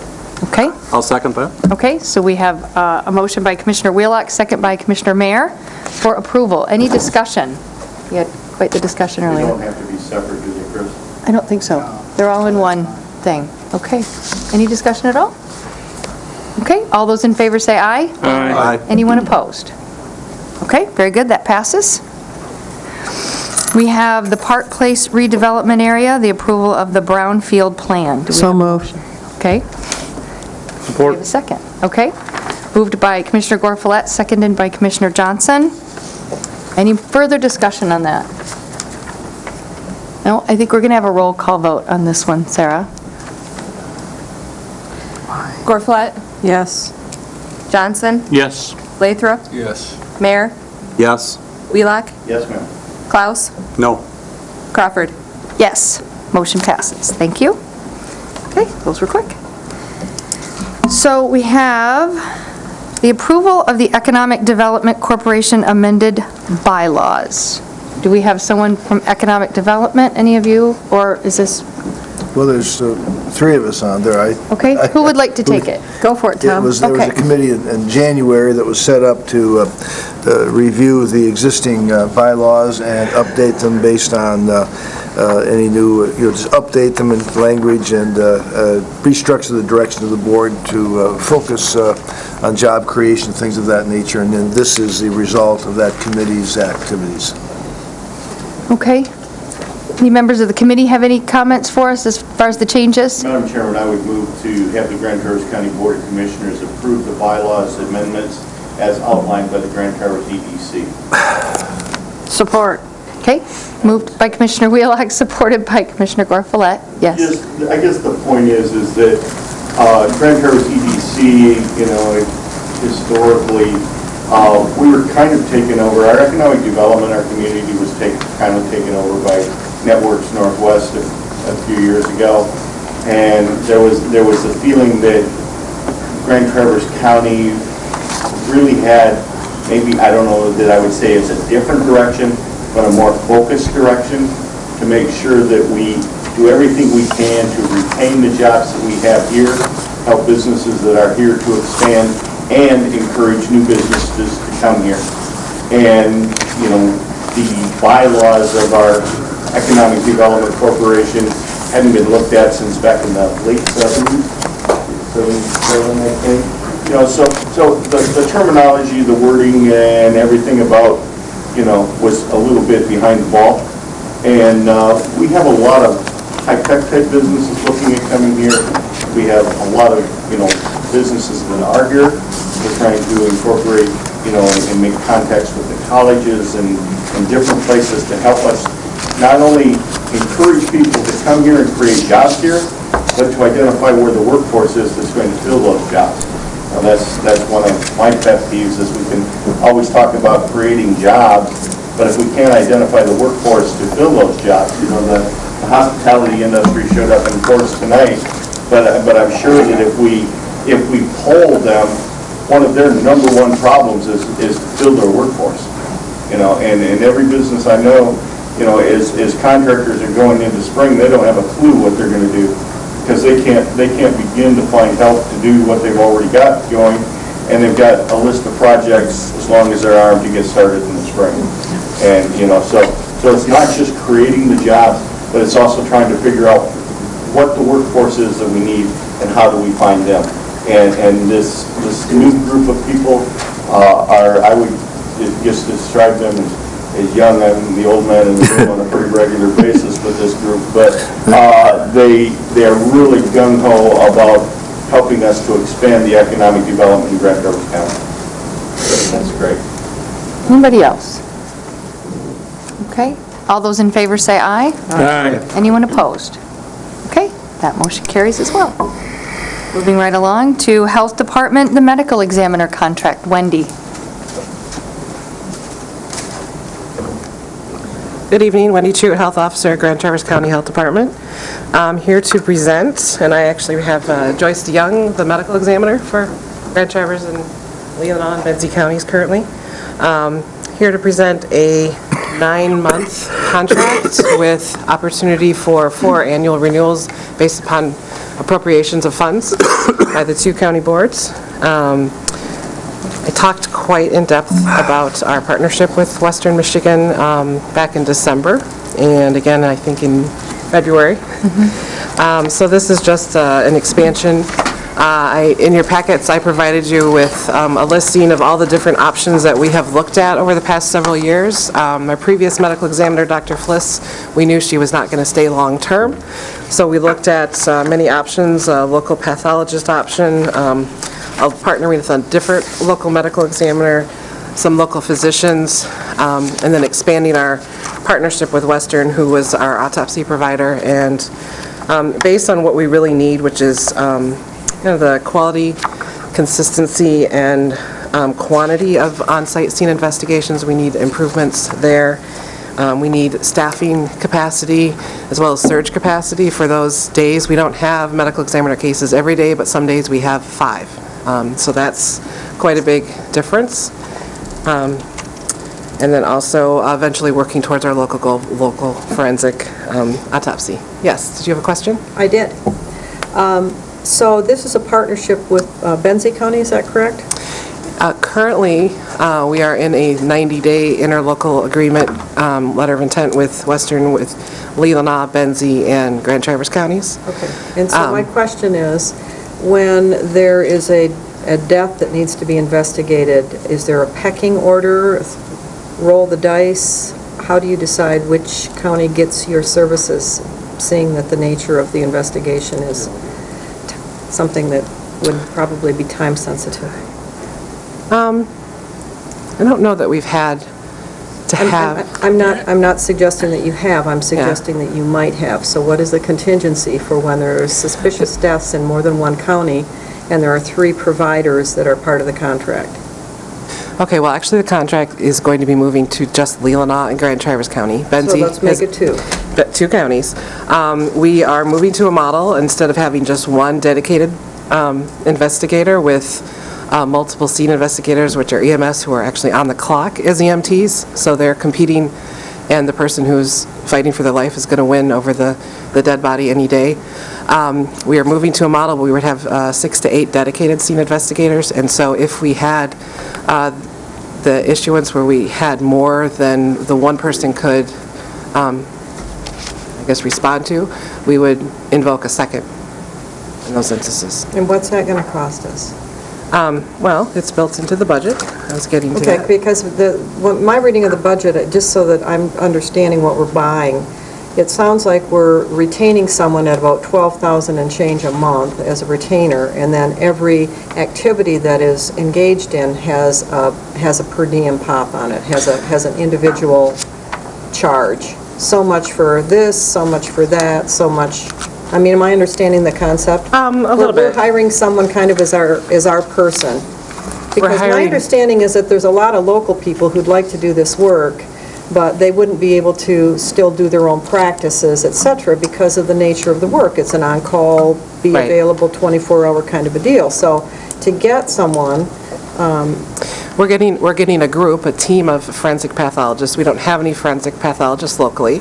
We have pathologists, but they aren't interested in doing autopsies. right, We have physicians, but they don't have expertise. So Right. we would sort of be going backwards as far as our Right. quality. yep, And the fixed costs, which are kind of the first portion of the budget, it's more than just them being on call. I mean, it's cremation permits, you might be able to speak more to your So day-to-day. there's more, excuse me, I'm Joyce Young, the medical examiner. So there's other cremation permits, there's death certificates that are regularly coming in for people that die that maybe don't have an autopsy done, but there's been an investigation done.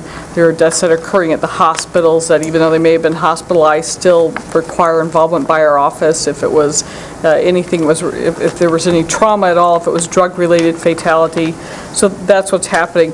As far as the scene investigations, we will have greater capacity, and I don't see that as being,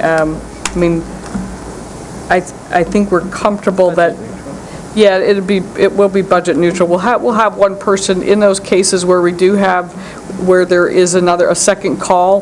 That happens in many of our counties where pretty much every one of our counties has one person on call, and there are those times where you have more than one event occurring, and so it's more of a skill that they're trained in to decide where should I go first. If it's somebody who's dead in a hospital and you have someone dead at a scene, you'd say you should go to the scene first because the hospital person can wait a little bit. So there is that. That's part of the training, but also there's some depth for other people that will respond in those scenarios to the scenes. so would this be your job? My job as the chief medical examiner, the people that are responding to the scenes are local individuals who'll be trained in death investigation, and they're oftentimes people that are retired law enforcement, paramedics, a variety of backgrounds, but get specialized training by actually Joe Catania, who's here with us as well. She's our chief investigator. The full-time job of the forensic pathologist, we're primarily based in Kalamazoo, although we go out to our counties. I do, at least as the chief, on a fairly routine basis. But our job is overseeing that, reviewing the investigations. We're in constant contact with the investigators who are on scene at all of the counties, and we're doing the autopsies and also participating in the other aspects of cremation permit reviews. I'm putting in a funeral director who likes cremation permit reviews done rapidly, promptly. So that's more of what our job is as far as that goes. I don't mean to belabor this, but I'm just trying to wrap my head around what the $12,394 monthly fee. I mean, I'm looking at the actual guts of the work, if you will, the autopsies, the external exams, the things that, would involve the expertise of a forensic pathologist, for example. We're paying a separate fee for that, which we're doing right now, and I think those are being conducted mostly in Kalamazoo already, aren't they, or Grand Rapids, but mostly Yes. Kalamazoo. So for the $12,000 a month, we're getting cremation permit reviews, death certificates, administrative support, and training MEIs. Well, there's there's a lot more that happens on the administrative side of the day-to-day, the phone calls, the referrals, the determining whether or not it's a medical examiner case or not. There's a lot more of that I think, I know when I took over the health department than I ever realized. It's taken up a lot of my time. Okay, and I'm simply asking the question of where that money's going, because that's a pretty significant monthly nut that we're paying for administrative services when we have 957 deaths in Grand Traverse County is the number we were told at our last meeting, and of that, only about 145 of them are investigated. We have about 1,350 deaths in our county. And how many of those require forensic investigation? I thought it was 145 or something like that in your numbers. Well, as far as contact at various levels, for 2016 it was 402. Sure. So, and of those, about 175 who are full-on, needed, the full medical legal investigation. Okay, thank you. Yep. That's on the metrics page. Okay. If this helps. Karen, I've had a question. Do you have a question? But if anybody passes away, I mean, just about you're touching it in one way or another then. In many ways, there are some deaths where we're not involved. I mean, if it's a natural death that occurs in a hospital, for example, and it's completely Nursing home, that natural, kind of stuff. right, they don't necessarily contact us, so we don't see every death that occurs. Because if they're going to be cremated, the ME has to sign. If they're going to be cremated. But you still have a lot of interactions other than just the full-blown forensic. Right. Yeah, investigations take quite a bit of interaction between law enforcement and investigators and obtaining medical records and histories. Yeah. I mean, I don't know what it would cost us to have one on staff if we could even support that with the number of cases we have every year, but I would think it'd be close to that. I'm inclined to think it's two things. One is whether or not we can afford it. Do we need it? More importantly, whether we can find them. Yeah.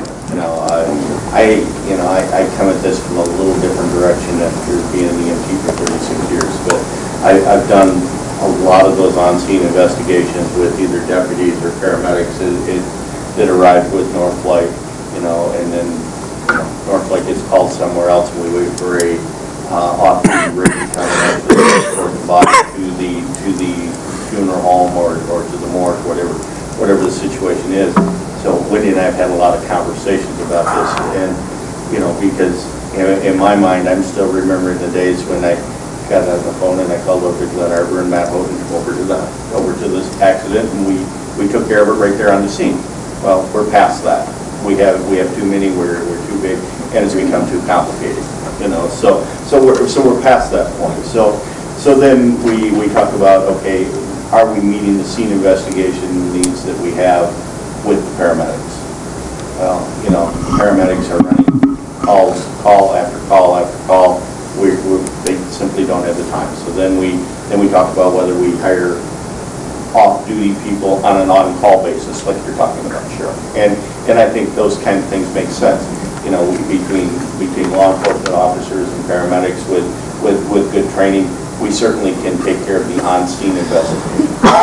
We have bodies that have to be picked up, be evaluated at the hospital, and unless the rules have changed, if they haven't been under the care of a physician within 24 hours, somebody has to sign off.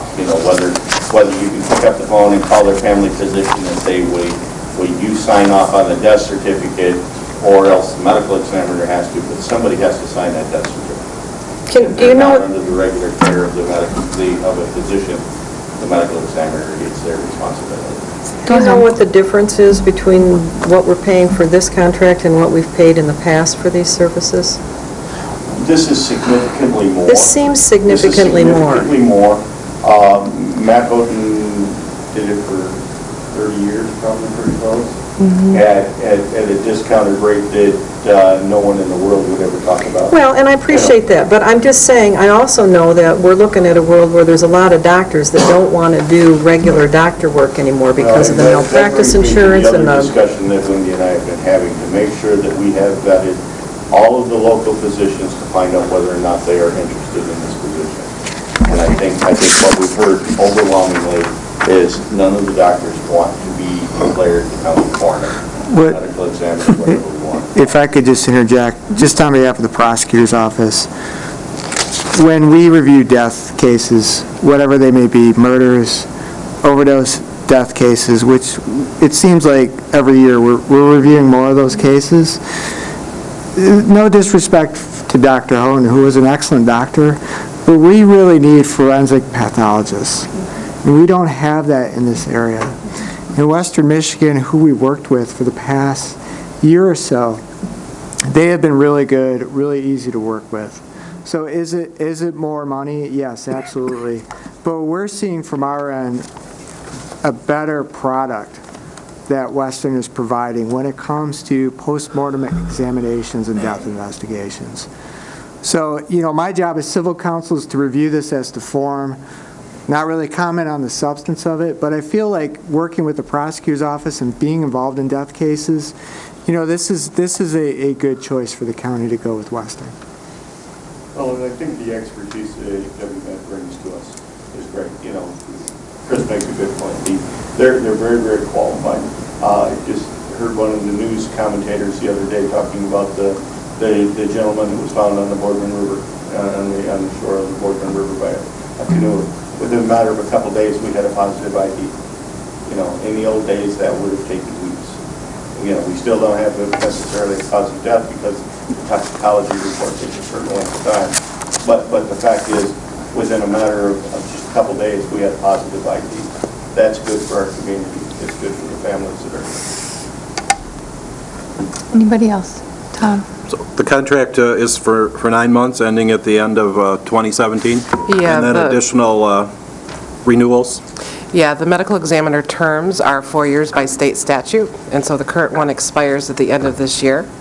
This will be our third medical examiner within that term because Doc Houghton passed away, and then Dr. Fliss and Dr. DeYoung. So this is to finish out this term and then continue on years after that. Can it be renegotiated? Yeah. Yeah. Okay. Chris did an excellent job negotiating this contract, I will say. Does it include all the travel expenses going back and forth from Kalamazoo? No, but that is built into the whole budget that I presented you. Okay. Yeah. And some of that travel will, some of the travel for the training will drop off the volume of it after that first year, once we get the 6 to 8 in place, then it would just be training replacements. It does include the transportation. And at this point in time, it still is more cost-effective to transport based on our volume. But I'm always looking at that. Go ahead. I guess the only point I'm trying to make is that I think going forward, I'd like to see us look at trying to find a forensic pathologist for the area because we are the largest city in the region, and if we're not trying to attract a forensic pathologist, I don't know why we're not. That is our goal, and this actually is a step towards that goal because this will help us build that infrastructure and get our investigations and our team in place to attract that, but you might want to... Right, there's actually some work being done at the state to regionalize the medical examiner system so it's not county by county, and Wendy's been attending those meetings. They're being held down in the Lansing area. The DHHS, Michigan's DHHS is supporting this financially right now, and I think that Traverse City and Grand Traverse County is one place where you should be the regional center for the North. It's hard to, I think you could probably do it right now. I mean, it was one of those, if you had the facility, and that's what it's lacking. You're lacking a facility to do this. If you have the facility, you could be the regional center for the North, with or without state legislation.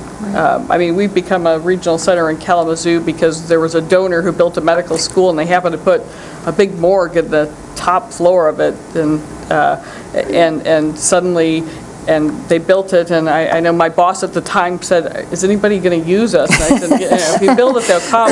They are. I mean, from places we never anticipated. Right. But I think that if you can find a way to have that facility, I would certainly help facilitate getting you a forensic pathologist where maybe we're providing backup originally. The problem is if you hire one, now, sometimes they want a vacation or some nonsense like that. Crazy, huh? Yeah, what is that all about? Dr. Houghton never took vacation, but then meetings and things like that. But even if we could provide backup, but eventually where you get 2 or 3 covering the North, I think that would be really So this sounds like a great conversation to have partnerships with Munson and NMC and some of our other community assets and see. We already have had 2-3 years Well, let's just keep doing it and Yep. let's ramp it up because this is a big number to swallow. Well, this is a step towards that, so All right, keep that in super. mind. Thanks. Something else, Sonny? I guess the one other point, you did note that the 90-day contract was Benzie, Leland, and Grand Traverse.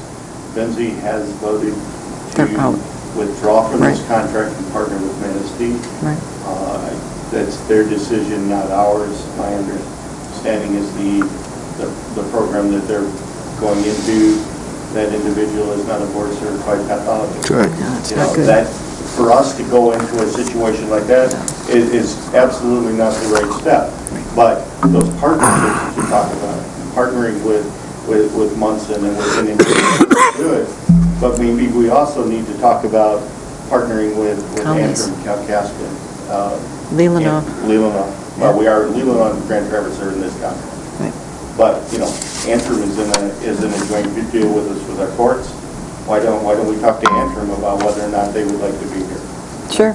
So, And if I think we're working toward that, and we need to continue to work through it and have those conversations. But this is the step we need to do, to put the infrastructure in place to move forward into the future. We actually, the state group that we're part of is planning to have some regional strategic planning sessions, and so we're planning to host one of those for that very discussion.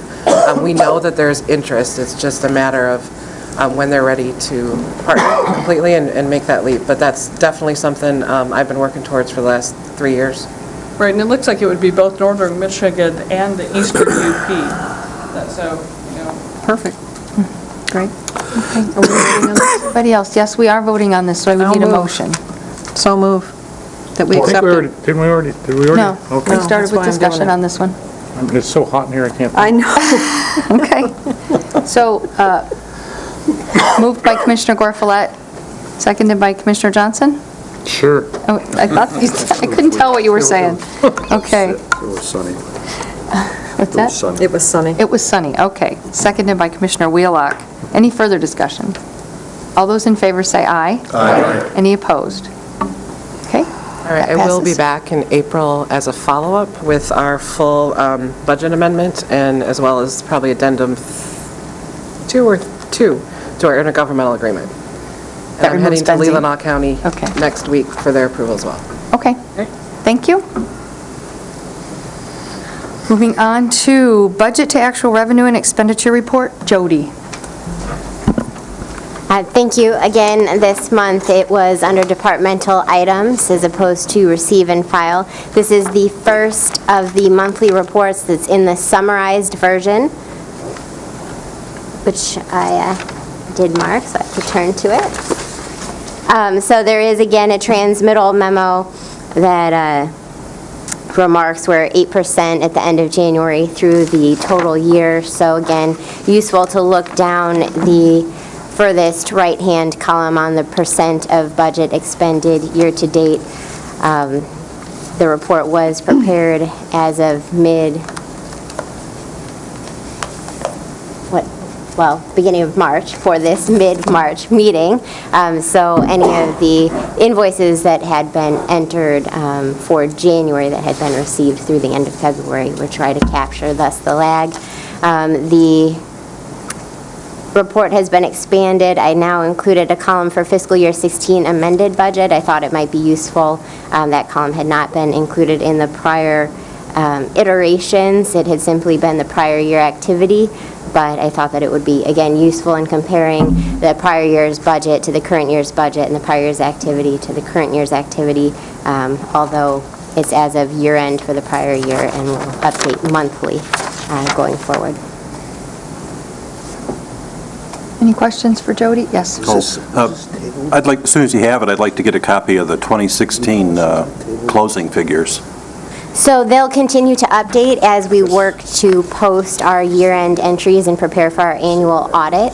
The annual audit is scheduled to occur in April, potentially May, and must be filed by June 30. So we will, as soon as we have an update on that projected timeline of when the auditors will be on site.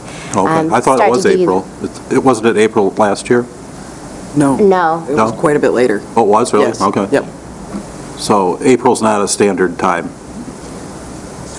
for an audit? So any year-end takes several months to close because obviously in January and February you're still receiving the invoices for the prior year's activities. We also have a lot of grant reporting deadlines that are due, so typically invoices that are received and paid within 30 days are posted back to the year-end. Revenues that are received within 60 days of close, with the exception of some grant revenues or state revenues that have that that lag by statute for the time period that they cover.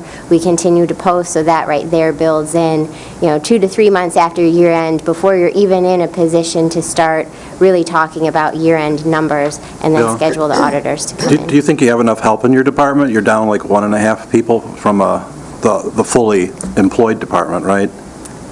Do you have enough help to get things done?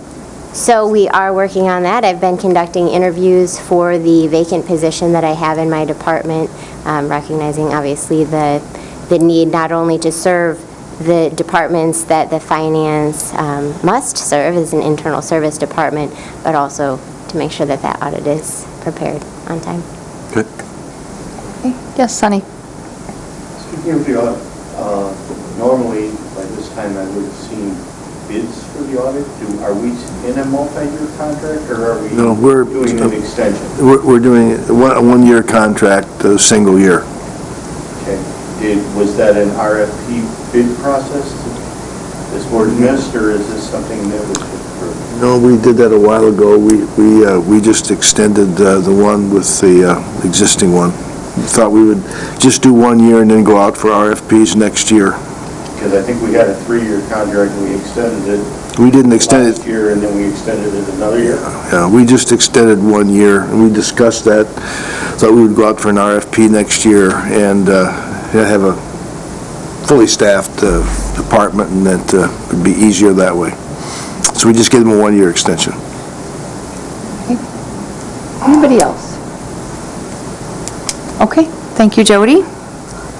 We will move on to unfinished business, the property acquisition and disposal policy, which I think was tabled. That's correct. Some of us weren't available. Yes, Madam Chair and fellow commissioners, it was brought up for discussion, and it was, I think a motion was made to table by Commissioner Wheelock. This is a new policy geared toward the acquisition and disposition of property. H-I-N-J, I think, discusses the acquisition.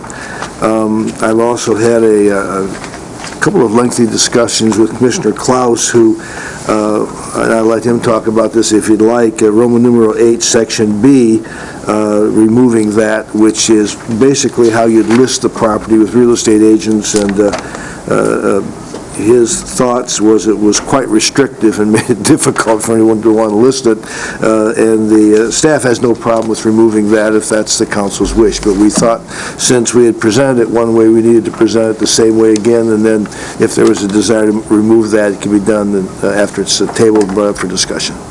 Okay. Do you have a comment on that section, Ron? Well, I do, and Which section was that, Ron, please? It's on page 112, it's 8B. Talks about all the things that should be included. Which section B? And what it says is proposals should include, which I don't know that there even means that they need to. Okay. And I would just like to, actually right now I'd like to just make a motion to accept the property acquisition and disposal with the exception of 8B. And It's okay. I'm okay with that. Okay.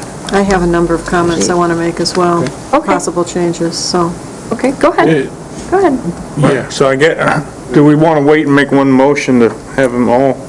Yeah, let's go through the changes and then we would approve it, I think, as amended. Is that correct? Yeah, that's fine. Okay, so Should I run through my list? what are yours? Okay. On page 111 of the policy standards,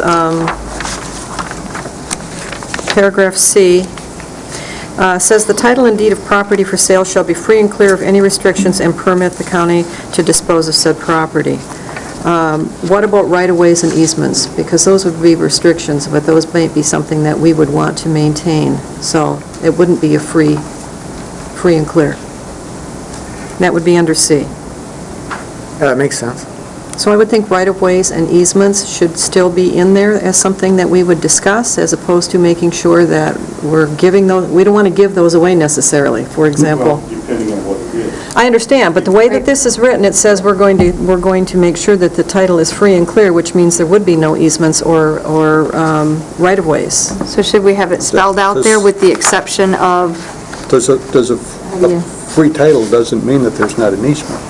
If you can give a free warranty. It could be read to mean that there are no restrictions, meaning that there are no easements, there are no right-of-ways, there are no, you know. Isn't, if you give a warranty deed, you still can have easements within that warranty deed that are written into it when they do the title search, so you know what you're getting?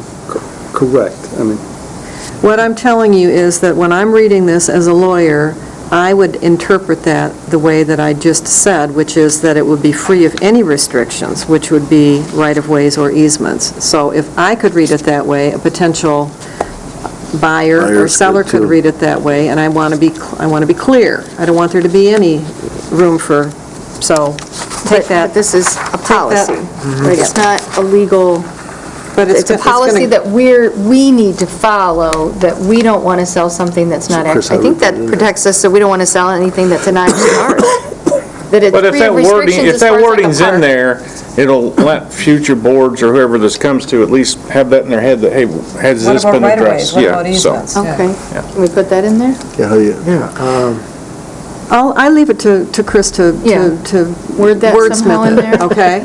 I mean, he can wordsmith it for us. And then my next one is 7C. on the next Excuse me, page. would that be added as like, is it E to that one then? Would just add another clause to that? I would leave it to Chris, I Okay, don't know. all right. Whatever you feel that would, So then on page 112, under J, to avoid increasing county expenses, any property which is bequeathed to the county through trust, grant, or other means shall only be accepted by the county if the property is accompanied by a permanent endowment or perpetual care fund to cover the cost of operating and maintaining the property. What about if somebody wants to give us a nice juicy chunk of property and we would like to just turn around and sell it and have the cash? Why would we not want to accept such a beautiful piece of property? Because this says we would only take the property if it also came with a permanent endowment or perpetual care fund. Yeah, the thought on this was that we wouldn't take on a property that we would have for a long period of time. The board could always make an exception to the acquisition of a property that's donated to the county. Those are permitted. It would have to be a board action.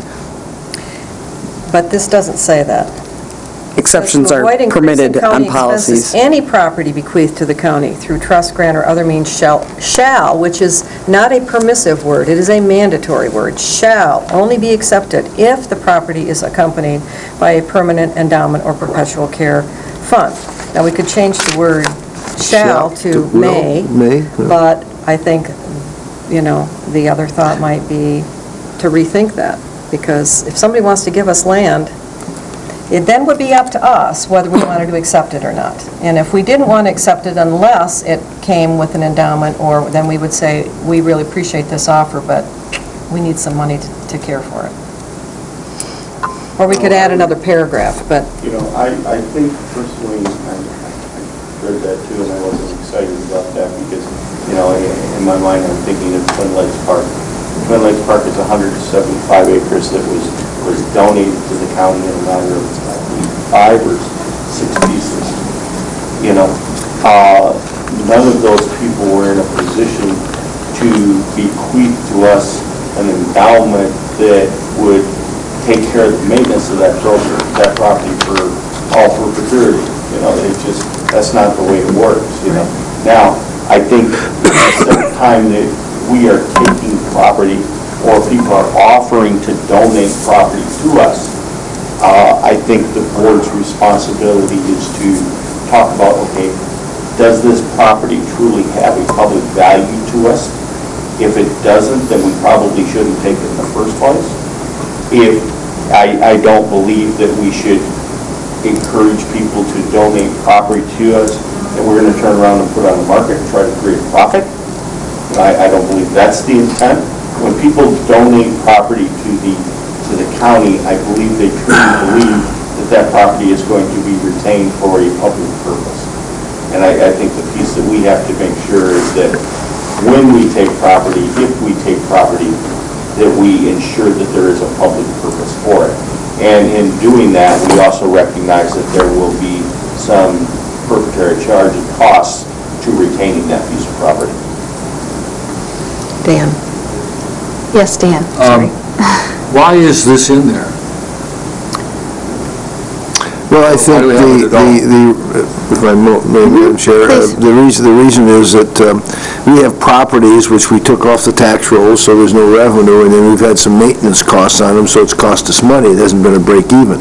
But a way to do this might be, throw out the suggestion, is we change that and just request a cost analysis.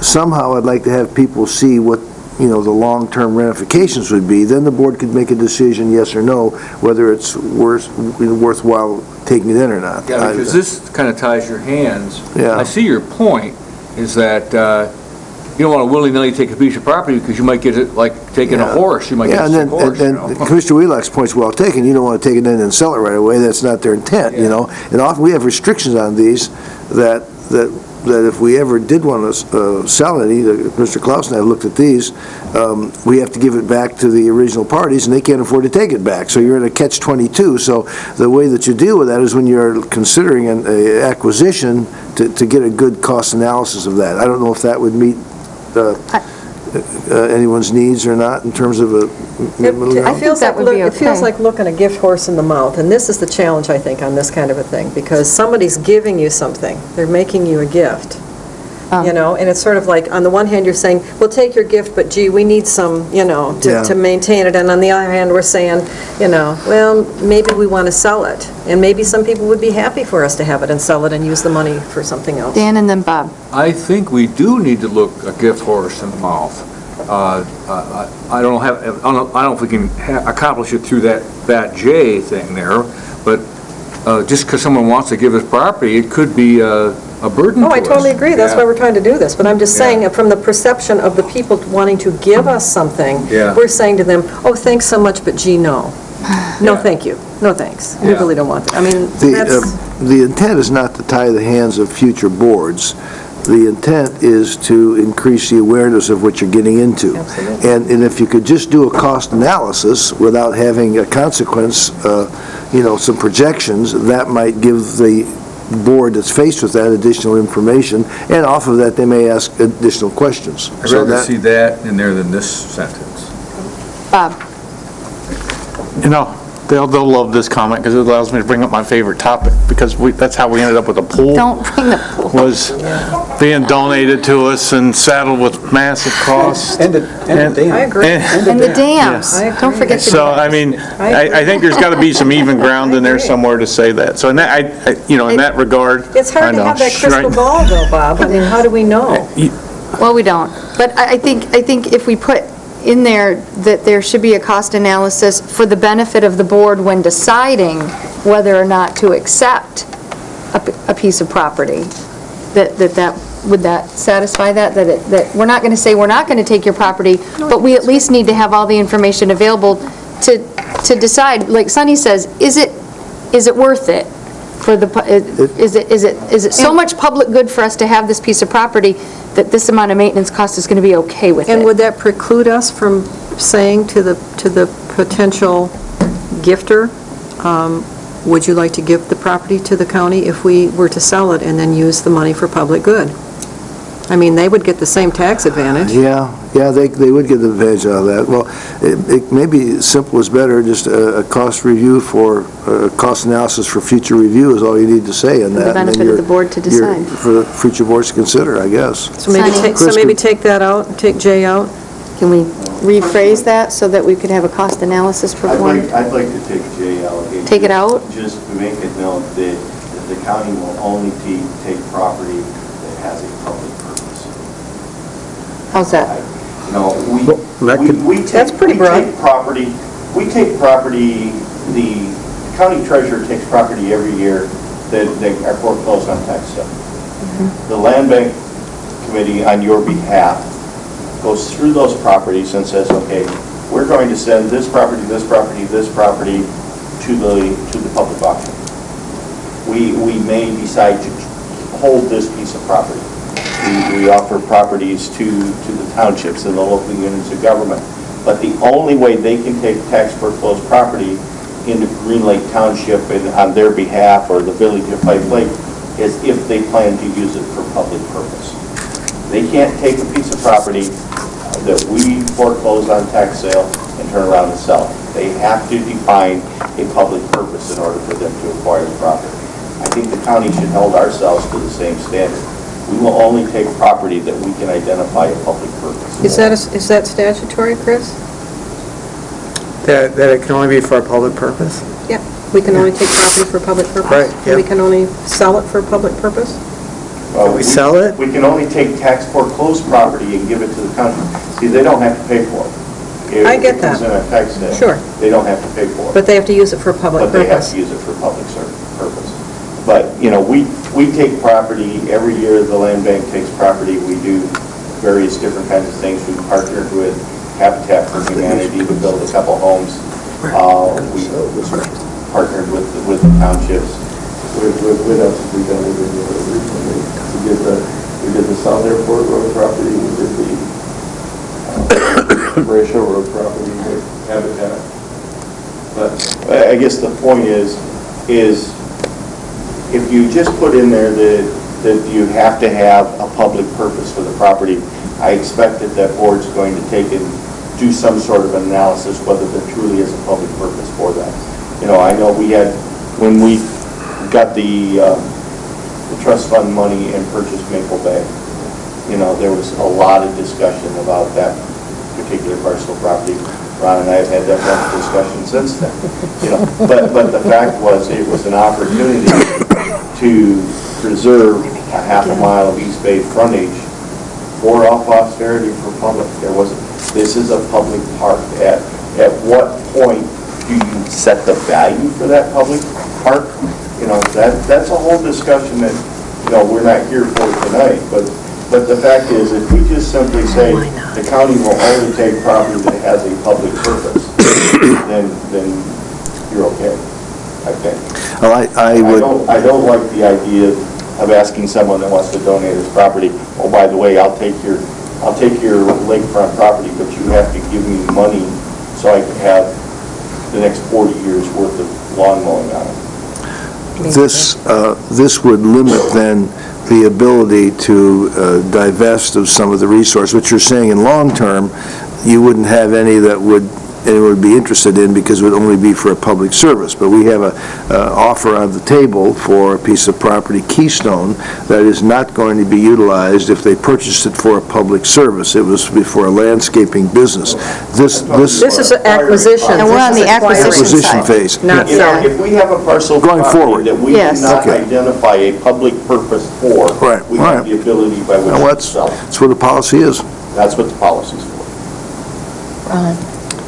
Chris, if public purpose, getting a piece of property gifted and selling it and paying down debt for the public purpose, is that public purpose? That's probably what I think. permissible. Okay. That's All right. what I think. For the Yeah. public good. Okay. That's what I think. So, on this J, what's the general consensus? We should remove it? Take it out. Remove it. I'd like to strike J altogether. Okay. And then I'd like- That we would accept I would property. like to have a clause in there that the county shall only take property with a designated public purpose. Okay? Not a designated public purpose, Well, because, for- for a public For a purpose. public Okay. Because we don't know what to designate it for. Okay? Okay, one What's more. next? One more. Yep, You get under- just one. Under 9, policy review, I would like the policy to be reviewed at least every 3 years by the board. Okay. I think the board I should don't- review its own policies every We 3 should. years. We should review the policies on a regular basis. Okay? Because you may not see this policy in a long time. You might not. And if you don't use the policy, if there's no reason for it, then you don't look at it. So I would say, yes, it should be reviewed by the board. Okay? Okay, that's all I had. Okay? I think, Ron, did Ron, did you Commissioner have Klaus anything else? I Did we decide we mentioned wanted to strike that one? Strike paragraph B and under 8. Roman numeral 8, section B. B-I.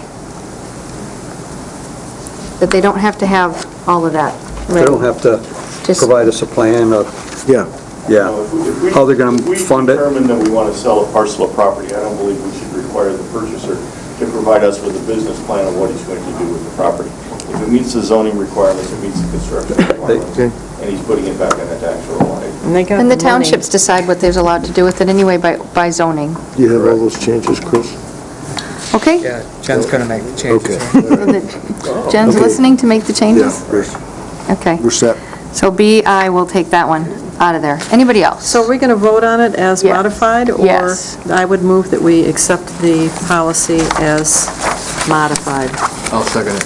Okay, moved by Commissioner Gorfulet, seconded by Commissioner Lathrop. I would ask that the Yes. revised copy comes to us next week, either as part of our minutes or whatever, so as we have the opportunity to just review those changes. Sure. I think it would be part of the We're making enough minutes. changes here, we need to see that. I have no problem passing it tonight, but somehow or another, I feel I want to ratify it. You could put it on the consent calendar and pull it if you had any. Exactly. We can, yeah, we'll have a copy on the consent calendar and just be approved that way. Okay, any further discussion? All those in favor say aye. Aye. Any opposed? Okay, very good. Moving on. Natural gas contract. Yes. Yes. The next one, Madam Chair, is existing policy, which we're just giving additional clarification and just amending the existing policy. We often enter into purchase agreements when necessary. It's kind of a routine thing, it's commodities, and this would add the natural gas utility to that one. And so then we would go out next year on a normal time frame and go for RFPs and like we do with all the others. Okay. Do we have a motion? We can start with a motion. So move. Okay. Support. Moved by Commissioner Gorfulet, seconded by Commissioner Johnson. Put us today. You know, I have no problem with the idea that we do an RFP for, truly the only one we have the option for is natural gas. You know, the likelihood that we're going to get Cherryland to underbid Traverse City Light and Power into a project that we have in the city, or our Light and Power to enter into a consumers district, or consumers to enter into a Cherryland district, and our situation is pretty limited. But we do have the opportunity to bid our natural gas. So where does that leave us for right now? We'll take a look at, we've had discussions on this, and we'll take a look at that. The contract is up at the end of the month. We were looking at a 20% to a 23% savings on that. I talked to them today, in fact, just to make a brief history. I started negotiating my natural gas contract in 2006. I got the county to sign in 2009. We've saved a huge amount of money. You can pass those around, Tom. Natural gas is very volatile commodity. In a lot of different ways. It's like we're all getting very punchy. Last week, the price was $3.49 a thousand cubic feet. I told the commissioners that were here 2 weeks ago, I truly believe that number should be $3.25. Yeah. Then along with the snap in the weather, and the damn price went back up. This morning, the price to sign for a year this afternoon is $3.69. Well, but remember that in 2014, 2015, 2016, we were paying $4.82. So to go from $4.82 to $3.49, which is where I expected us to be or lower, is a 27.5% savings.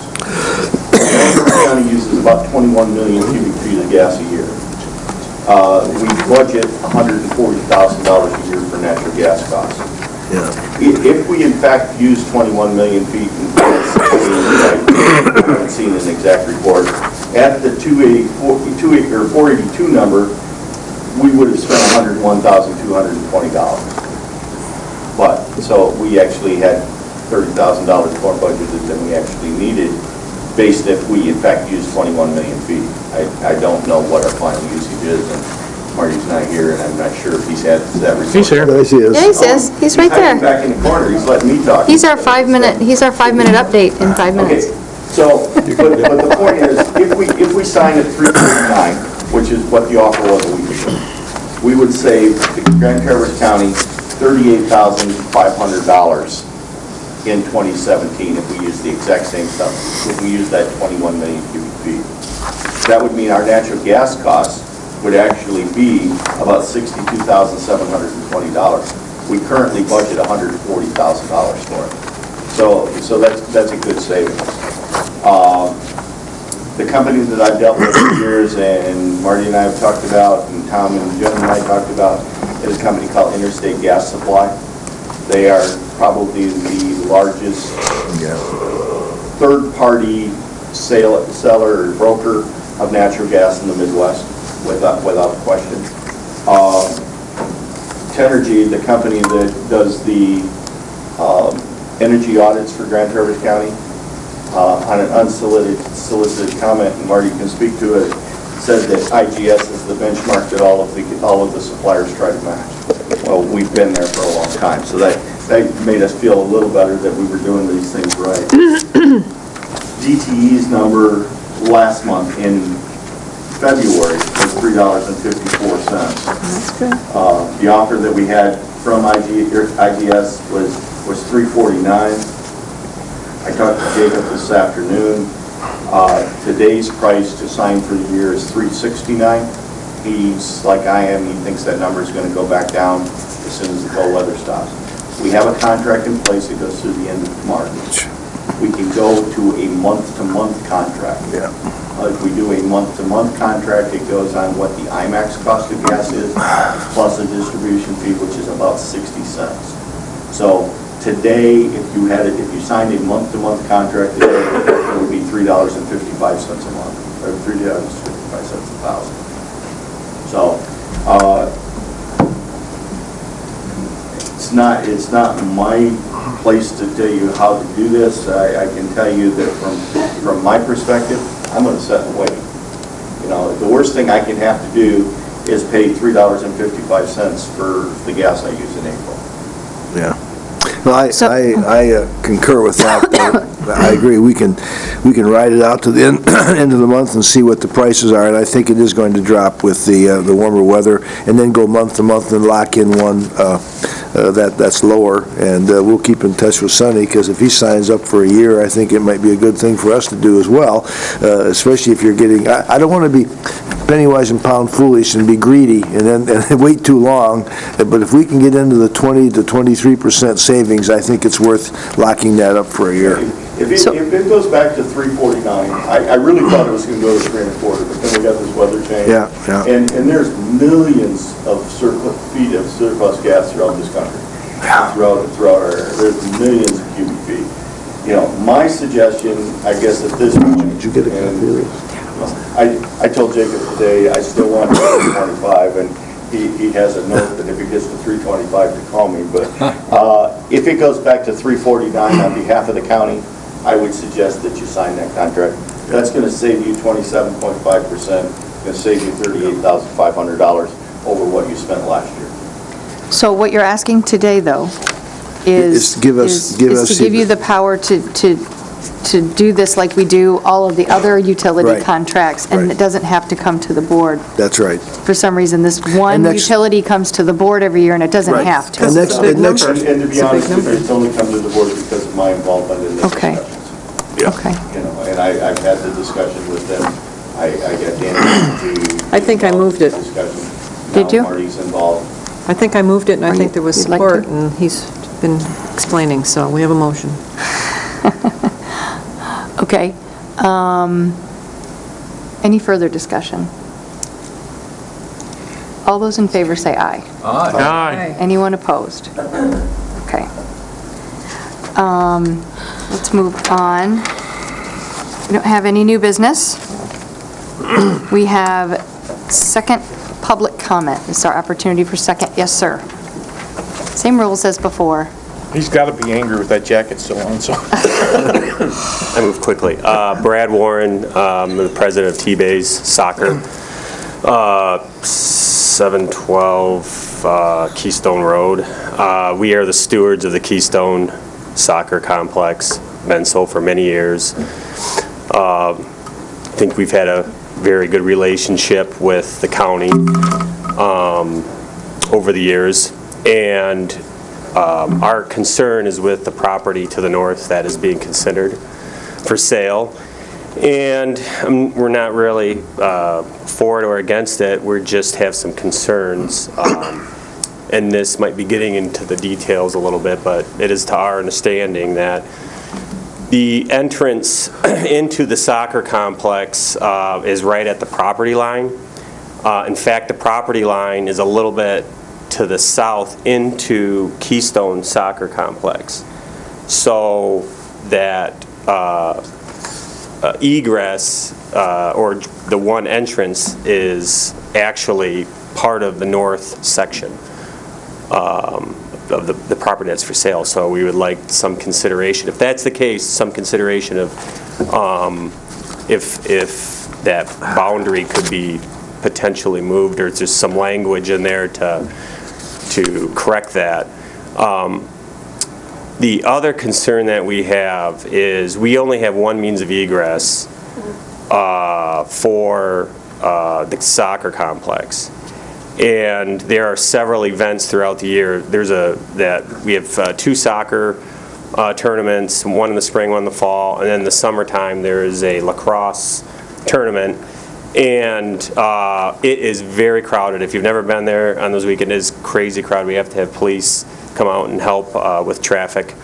And we seem to have, we have to get a permit for these events, and there always seems to be a little bit of difficulty getting the permit from the fire marshal, because they're always concerned about egress. And so if, it is to my understanding that if the north property is for sale, that they are going to share that entrance and they don't have any other means of egress or ingress. And that we have to share that with them. And for certain times of the year for those tournaments, the weekends are very busy. I foresee it being a potential problem. And if there is any business activity on the weekend when we have our soccer tournaments, it would not be good.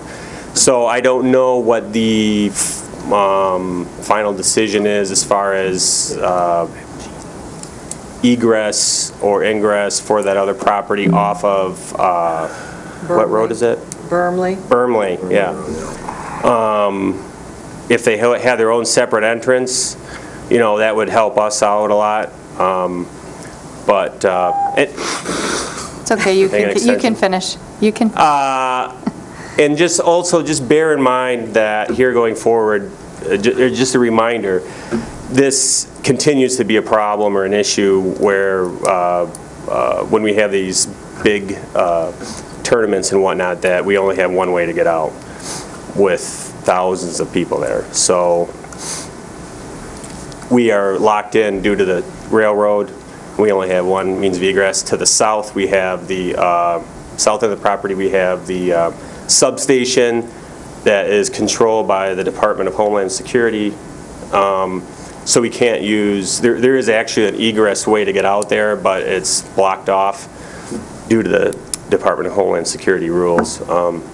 So, the long term for that, for the Keystone Soccer Complex, it would be good if it were addressed, if we could do something about getting a secondary means of egress. How? I don't know. So, and that's it. Thank you. Anybody else? Mr. Hardy, another comment? Oh, no. Okay. Thanks, Brad. I appreciate it. And he and I talked outside. I'm Scott Hardy. I represent Real Estate One Commercial. I'm also co-broker on the offer you have from Bob Drost on that property on Keystone Road. We have been, or I have been, in contact with the Road Commission. We have been told we can access that property up Bermley Road. The only discussion we're having with the Road Commission at this point is how close we can get to the existing curb cut that's there, because the terrain gets fairly steep as we climb up that hill. We both have agreed, the Road Commission and I, that we could find a compromise. They're not going to require that we go all the way up the hill. The other thing I think we need to do, and I've talked about this with Gene, is I think we need a subcommittee of some sort, now that you passed your property acquisition policy, to sit down and talk through these issues. We are more than willing, or my buyer is more than willing, to redraw the boundaries so that the ingress and egress off Keystone Road becomes the property of T-Bays or whoever it is that owns that property. We recognize completely that we don't want to create conflict. I think the landscape business that we're talking about is operated primarily through the week. Weekend use of that road or that property could be done from Burnley, providing there's then access that they can access without any trouble, and I think we can. So we're willing to compromise on that, and to date, there's been no other offers, and I just checked today with the listing agent, Mr. Street. So we would encourage that we sit down, now that you have a policy for disposition, have a subcommittee, work through the issues, and then determine what you want to do with this property disposition, because we were in good faith under the assumption that it was for sale, and that's where the offer came to be in front of you. I understand the need to put the policy in place, and I appreciate the fact that there is one, because it makes it clear for us as realtors as to what we need to provide you. So we can cooperate with T-Bays. I don't see any problem with collaborative use of that area. And as a matter of fact, because he's a commercial landscaper, we might be able to do something with that ingress and egress. I don't know that I'm going to rip up the railroad tracks, but we might be able to provide a larger drive and maybe a turn lane and some other things that might start to accommodate the traffic, because I've been there too. My grandkids play soccer. And it's a major problem. So, if there are any questions, I can answer those, but I would encourage you now to, if you can, to move on to the process of evaluating the offer that's there. Okay? Thank you. Thank you. Anybody else? Last chance? Okay. We will move on to Facilities Management. Mr. Dunham, you have 5 minutes. On my way up, I'll apologize for the room temperature. No, it's okay. We do have an outside vendor coming on Friday to deal with that, but that's one of the things to address your question, Commissioner Mayor. We've had to look at. So, facilities is one of, as my count goes, 6 departments that has undergone change, and no change that was facilitated by me. I did not know that when I took the job on August 1st. The change has taken place for the last 5 years. So it goes kind of like this. In 2012, county custodial services were outsourced, and I was told that they saved about $600,000 over 3 years. That's 38%. Now, that number, by my calculations, was a little larger than that, but that came through Porcelain Patrol, because I asked them, I said, obviously these meetings took place, so the question was, how much was that savings? They said, well, it was a couple $100,000 a year. Their contract is about $335,000 over 3 years. It's just short of $1 million. That was decided in 2012. That got rid of a bunch of facilities people, about 12 of them, as I understand. Of course, I wasn't there. In 2014, the same thing happened with lawn care. It was outsourced, and we just went out for RFP last fall. And so I know, because we put our hat in the ring, facilities did, we still had the equipment. I said, let's see how we compare, right? $40,000 we saved by outsourcing it. And so we did award the contract to the same vendor that had done it for the previous 2 years. The good news is that we had twice as many people provide a bid. In 2016, 2 staff retired. One I didn't meet. It was at the beginning of the year. Only one I did meet at the end of the year. 1 quit. And 2 didn't return from a leave of absence. I was told that I would have them as my staff members. I never met them. I couldn't pick them out of a lineup. I don't even know what they look like. They went to HR, turned in the keys, turned in their phones. They didn't come back. I didn't get to do an exit interview. I don't know what their motivation was. So what I've done is I've wound up with 7 staff, including myself. That's 6 people. Now, that might seem startling, but I said to myself, oh, hang on a second, what's going on? Let's measure this, because if you can't measure it, you can't manage it. So what I've done is building evaluations. You know about that. One of the questions I had was, so I did look at a capital improvement plan that existed, sat down with the staff, and I said, so how many of these projects are in the works or are complete? About 90% of them were completely untouched. So what's this tied to? I asked. And they didn't have a good answer. It was just things that needed. So I said, well, okay, you buy a new house, what do? You get a home inspection.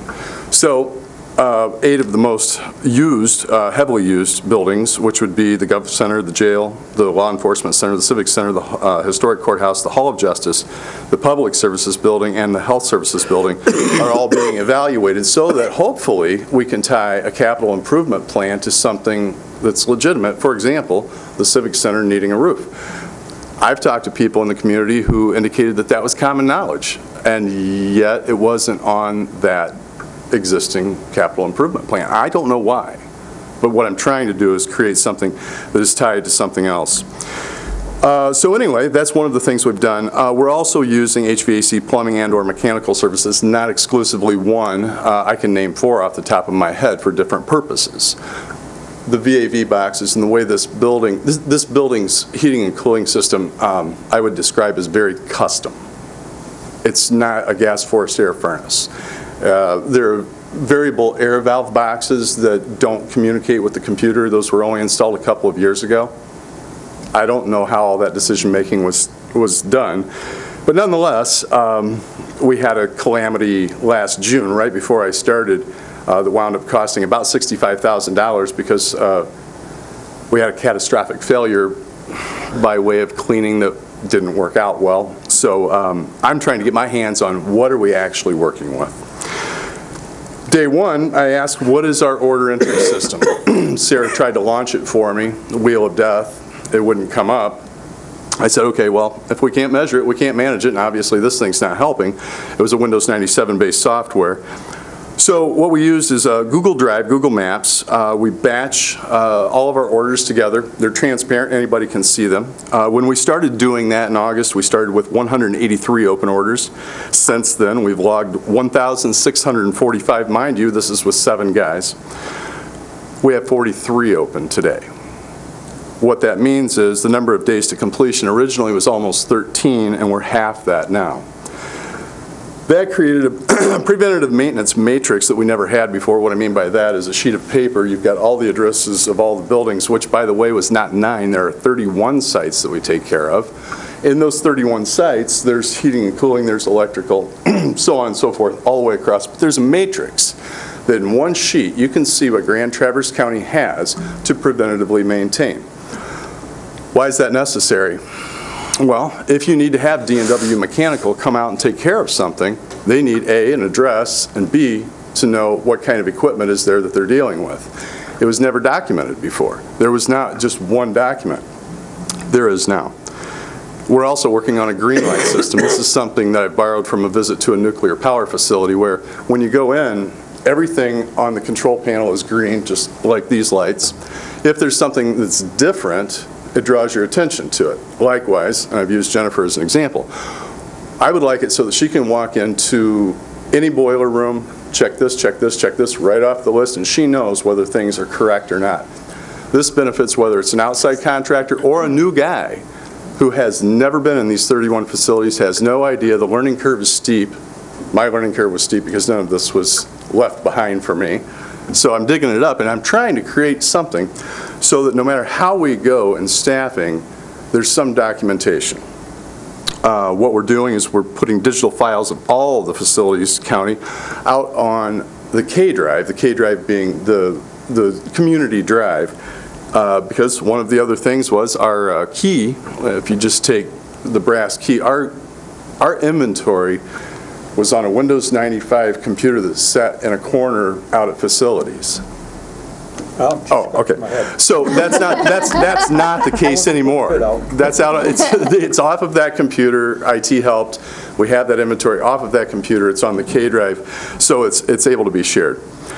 One of the questions that I asked initially was, what do we have to fix things with? And that was, I thought it was a basic question. You know, is it 20,000? Is it 200,000? Is it 2 million? What do we have? Well, what we also didn't know, or what I didn't know, was that facilities pays all the bills. So, okay, once the bills are paid, how much do we have left was the next question. So I go to the AS400 and I did a rather extensive spreadsheet, and what I realized was that 32% of the pie goes to contracted services. That's custodial and security. And remember what we saved on custodial 5 years ago.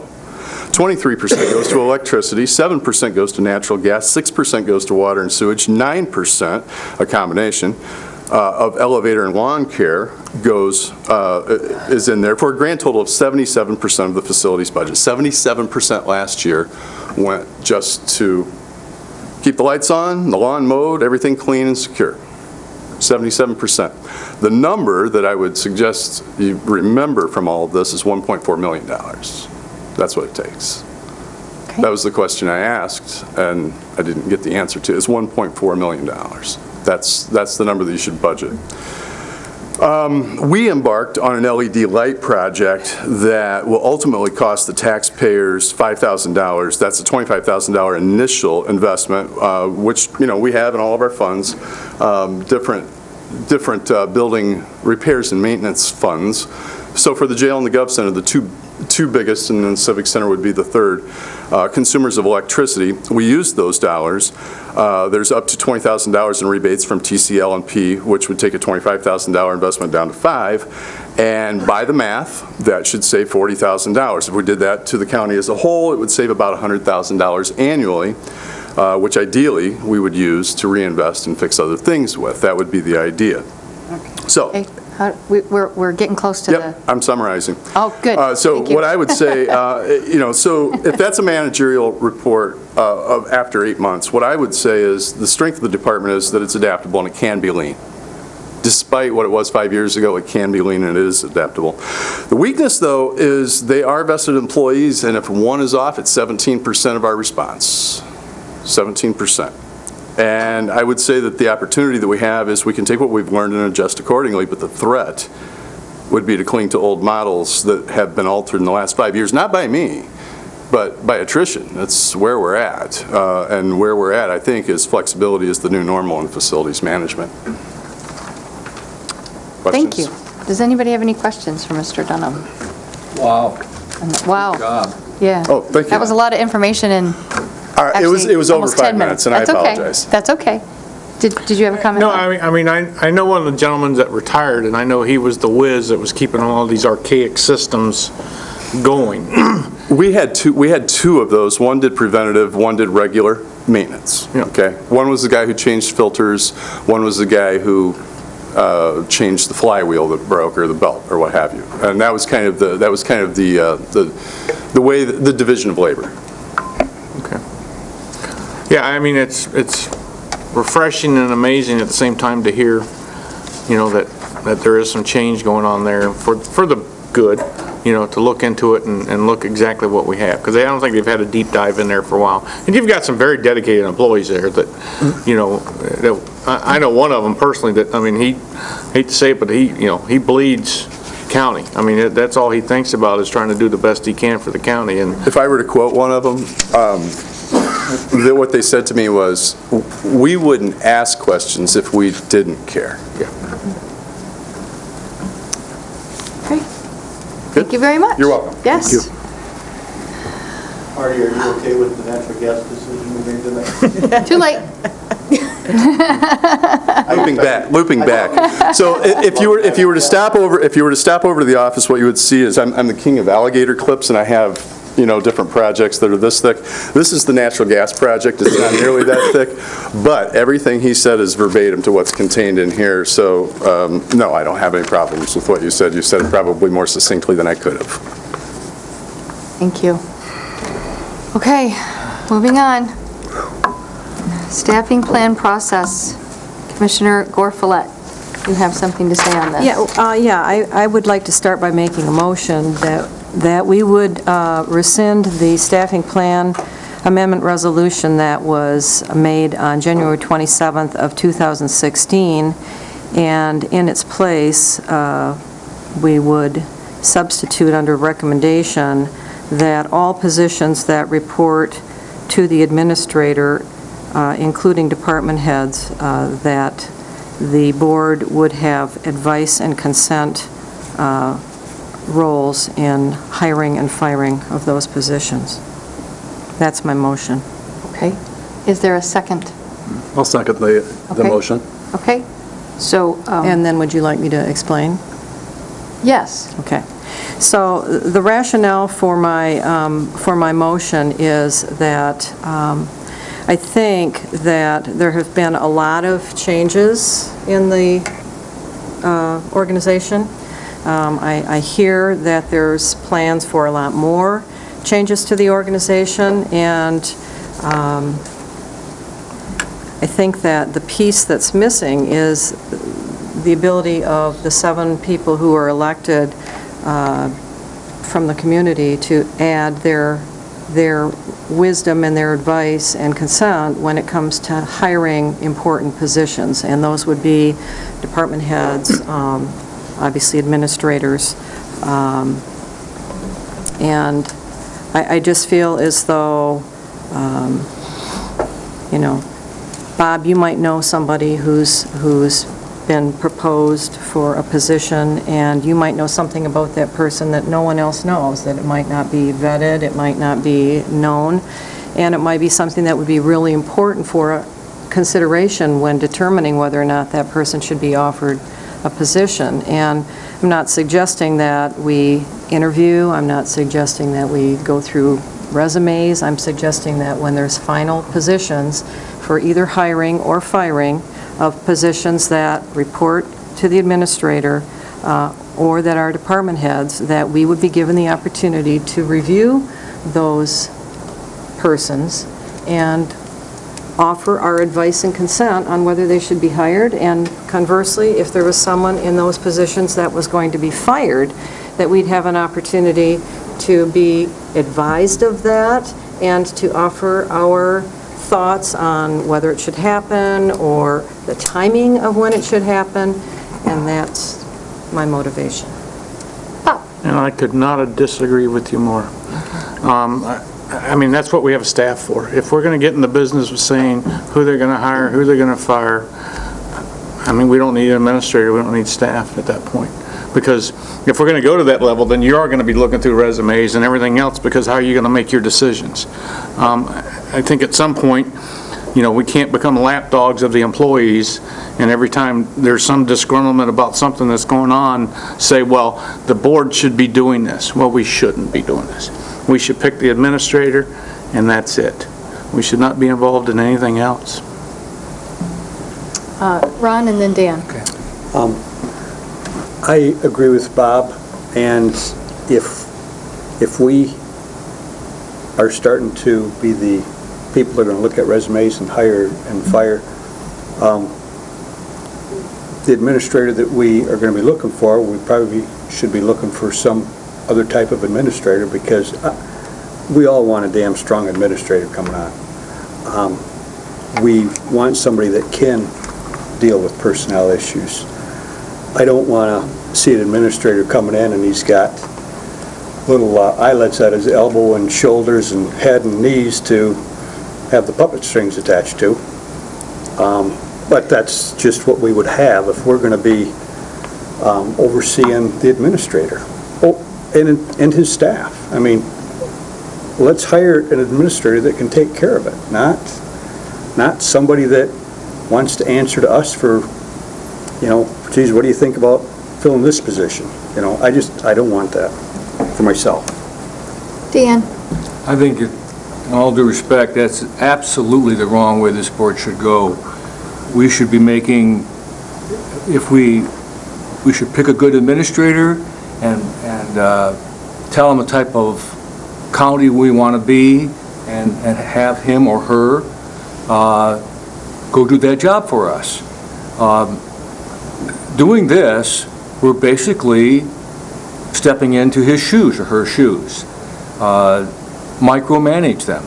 That's a very bad way to go, and I will not support this. I think it's very bad. Tom. Well, I do support it, because I think when you come up with your final candidate, it doesn't involve looking at a lot of resumes, it's just one.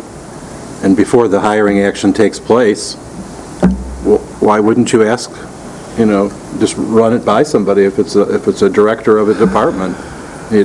We're not talking about every hire, like a staff hire. This is about, it probably should say so specifically, but it's a director hire, possibly a manager hire. And I don't think this is, this doesn't always have to be the policy, but I think it should be the policy through the end of current administrator's term, because it's a transition. No, I'm serious. And there was an incident just recently, because I'm not going to name names. I'm going to try to keep it as private as possible, but I was given information by the administrator that we were looking for a deputy in a certain department. I was never told anything other than that. And then we didn't do that. We did something very different than that, and we did not post the job. And you could say the job was posted in the past. Well, that's fine, but the job was not posted this time. The job was not posted publicly, as far as I can tell. And I look at job postings online to see what our jobs are. There's about 10 or 11 jobs at least right now that have been posted for the county. There's a lot of job openings. But this last one did concern me. And honestly, I've lost my confidence. I did lose my confidence on the last episode. And I don't know how that can be repaired, but I think some oversight by the board, an opportunity for the board to give the final approval, doesn't mean we're looking through a lot of resumes. I think that plural is not what we're talking about at all. I'm uncomfortable with the process as it is, and I have lost, I would say, my confidence in the hire fire of directors at this point. I've lost my confidence. So. Dan? I think this is if you do something like this, then you have board members that can be influenced because of their personal relationship with other people. It gets politics. So we have a board member that wants Johnny Jump Up to be something. I don't like it. We should not be involved in that. That's not how boards work. Yeah, go ahead, Cheryl. So how do we protect against an administrator who hires people that he knows? How do we have any oversight against an administrator giving jobs to his friends and associates or people that he wants to have hired? What oversight do we have to prevent that from happening? We can fire him. We can tell him what we want to do. Sure we can, but we don't do that, because that's been happening, and we haven't done that, and we don't even question it. Look, if you're going to do that, let's just fire him, all right? Let's just fire him, and then we'll take over the stuff. Well, I'm not, just because we fired him doesn't mean we have to take it over. Well, then you vote no. I'm going to vote no. Bob? Yeah, I mean, this is evident what this is all about. I mean, my suggestion is both of you resign right now and let the county move forward. I mean, you're setting the precedent now to say we don't trust him, and that's what you just said. We don't trust him. I lost my confidence. And so you want to select everybody. Why not? Let's just select all the employees then, because it's not going to stop at just that. Because you're going to have employees coming to you then again and saying, well, let's do this, this, and this. Because that's, again, is what this is based on. So at this point, we're trying to get another administrator. There's nobody worth their salt that's going to come in here with a board that says we're going to have our finger on everything. Who's going to do that? I'm not saying this has to be permanent. Can I just clarify again? The motion was not the way that you're presenting it, Bob. It was, for example, we just hired an HR person. I would have liked to know who that was before that person was hired. I think that we have a right to know who's going to be filling those jobs. I think there's a value to us knowing that. We hired, there was a new person hired for COA. I would have expected her to be here tonight to meet this board and to be introduced by the person who hired her and give us an opportunity to find out a little bit about what she was going to bring to that job. We're not even given that courtesy. I mean, I just feel as though as a board, the people that are being hired now are going to be here long after the person who's hiring them is gone. And not if we keep up this. But Bob, this is not the way you're presenting it. I'm not talking about the secretaries and I'm talking about 4 or 5 key spots that are going to be replaced by this administration sometime in the next week or two. the way it's presented to me, I've been told that they're all lined up, everything's lining up now for all of these positions that have been vacant for 18 months, but it's lining up now. And I feel as though, you might know something about one of those people that might be helpful, that might help the administration make a good choice. But you won't know about it until that person's Well, hired, and then how do we undo that if it turns out that it's a bad choice? It's still, it's just the risk not we our take. role. It really is not, I mean, I have no problem if they hold say, on, one at a time. say that, yeah, here's who we're looking at. I have no problem if, Okay. but That would be I a do not step. I do not believe we should have in our role saying yay or nay on it. Oh, so, okay, so can I yeah. clarify something here? I'm wondering if we can get down to the nitty-gritty of what's actually being asked here. I think, maybe, and I could be wrong with what I'm hearing, but it sounds like we're asking for notification of some things ahead of time, and if there's a problem, it's sort of almost an invitation from the administration to say, here's what we're doing. It doesn't need to be a vote or anything like that. It just an opportunity to let them know. Because there's a legal issue with some of this as well. I spoke to Mr. Forsyth before the meeting. There's a lot of applicants who aren't, obviously, they're not going to want to be, you can't discuss them in this forum. We can't do that.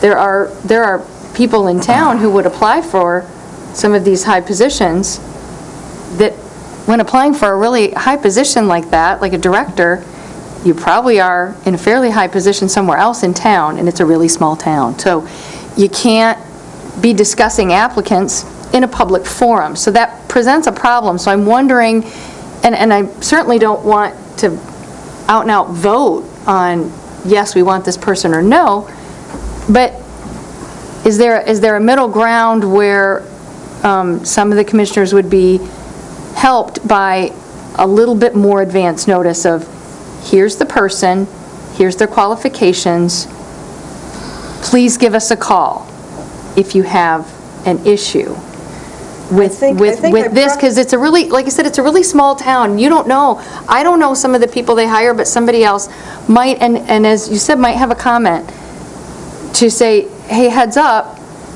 or a comment to the other side. Hey, I know this person. This person's the good choice. I don't know if that, I will tell you, I reached out to 3 different commissioners that I met at NACO last week. It's not common practice to vote on to really have hands-on, and I'm talking hands-on, as far as anybody except the administrator. Okay, so just clarify, where did this policy come from then? This is a different policy. If you read this policy very carefully, this policy, I read it several times today, and that's why I reached out to these other commissioners to see what is commonly done here. This actually says that before, and I was on the board before this, for a whole year before this came up, if someone had someone who was, say, had been in their position for several years and was now working and doing other things that they were in the wrong job classification, or someone has, say in HR you have a director and two personnel specialists and 2 secretaries, and they would rather have 3 personnel specialists and 1 secretary. It's the staffing plans and the different staff in their different levels that because they used to come up and talk about that. I distinctly remember Mr. Cooney coming and saying, well, I have this person and they're at the top of their pay grade, but now they're actually doing this other job, so we need to reclassify them. Can we do that? And this is what it'll cost, and things like that. And that came to the board for the first year that I was here. And this eliminated that? This eliminated just that. The board never before, and that's why this would require a different policy, is that the board never before had any input on hiring anybody except the administrator. Never, I could, Sonny can maybe clarify this for me. And I think that's the confusion piece. When you look at this resolution that's before you, it talks about the county administrator shall have sole discretion over the staffing plan. It doesn't talk about hiring or firing. It talks about the staffing plan. Carol's exactly right. We had all kinds of issues with people saying, well, you know, with technology, this, that, whatever reason, my job has changed, so now I want to be reclassified.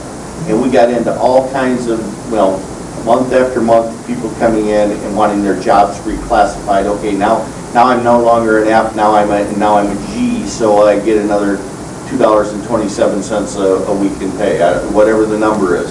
But this staffing plan amendment was solely to allow for that. So is that all of those staffing plan amendments did not come to the county board for approval. Okay, then I don't want to rescind that.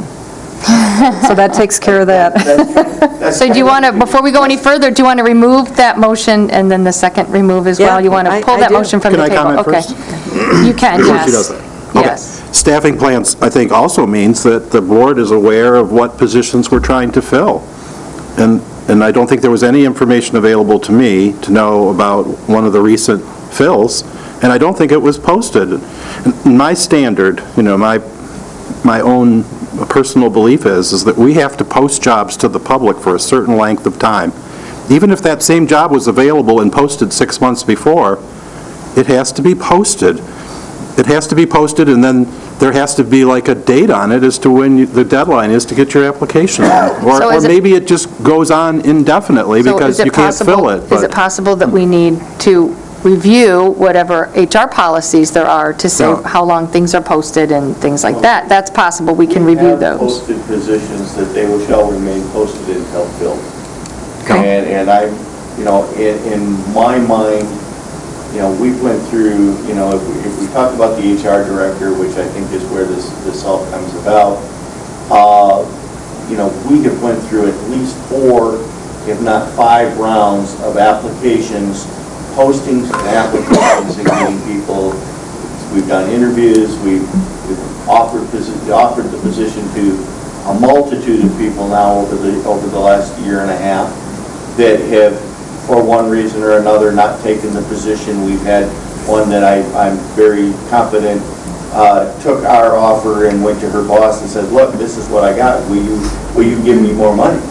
And we absolutely have had that situation too. We've had people withdraw for whatever reasons. You know, I think the point about it is that this policy is in place so as that the county board doesn't have to get involved with the day-to-day operations of county board. I withdraw my motion on that.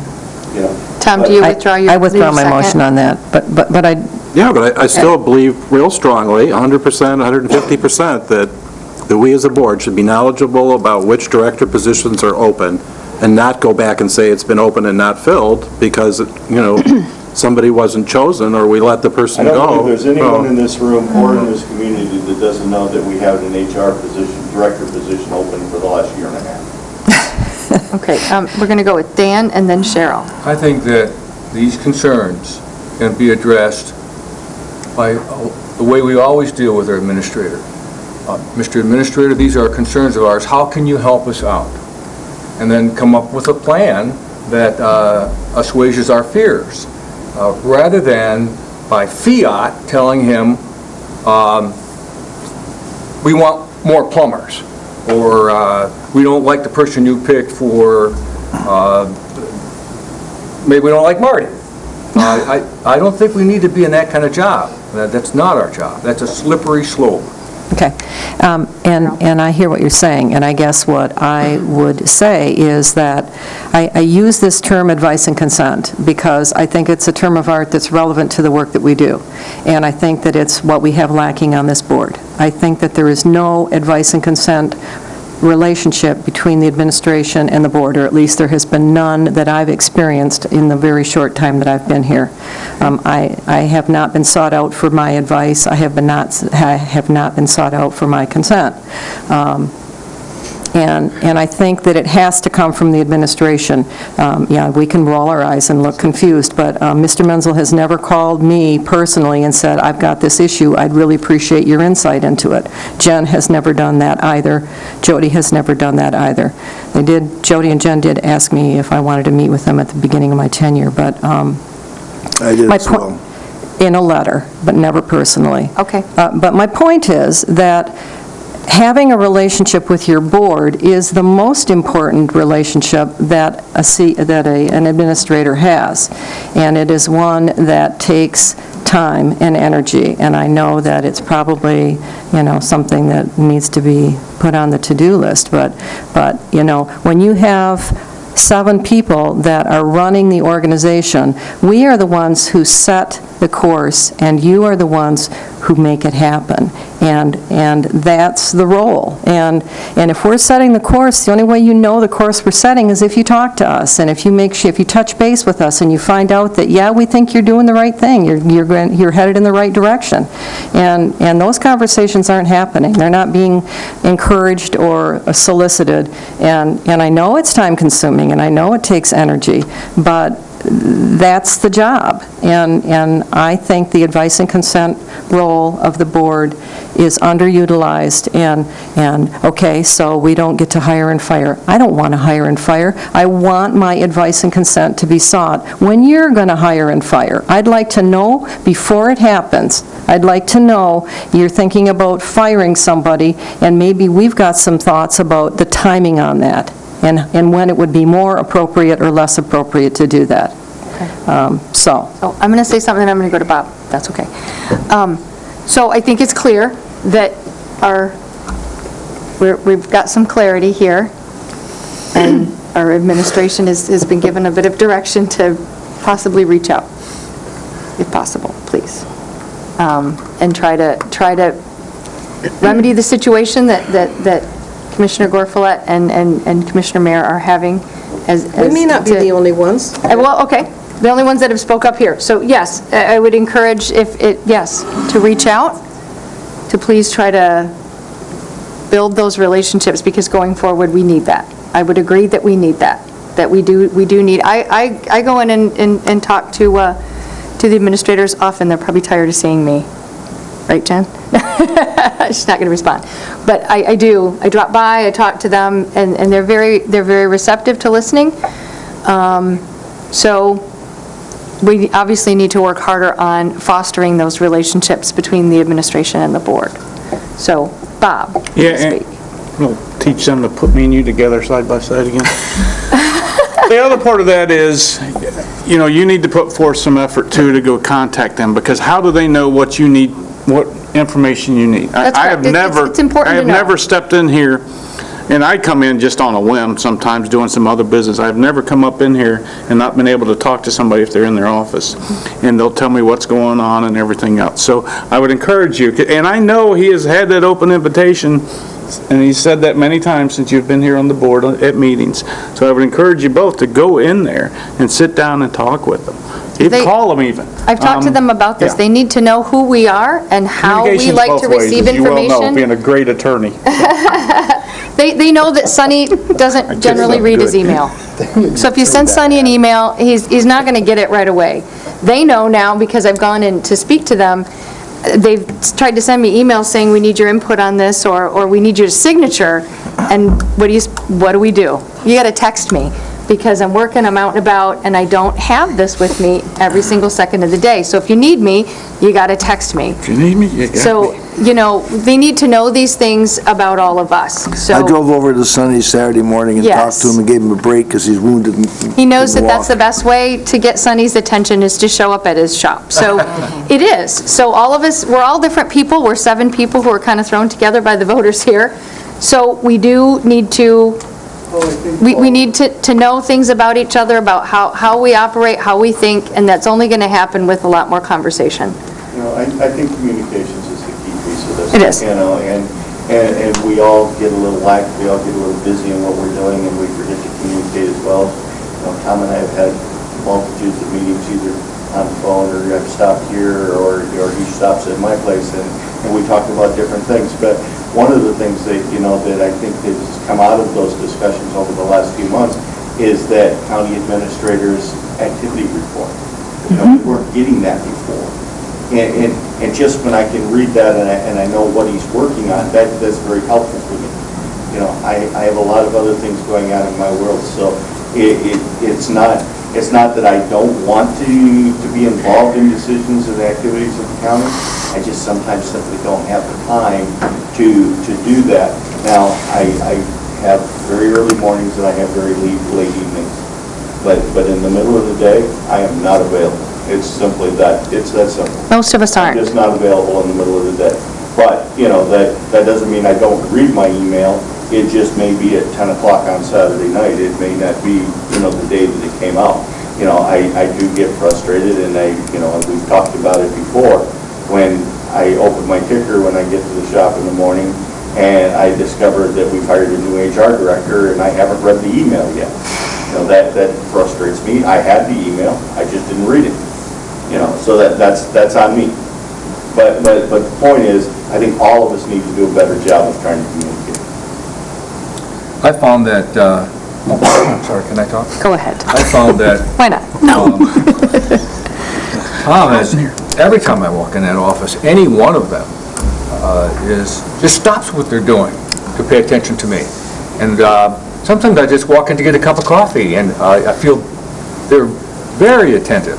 So I'd encourage you to, all of you, he'll stand on his head for you. All of them will.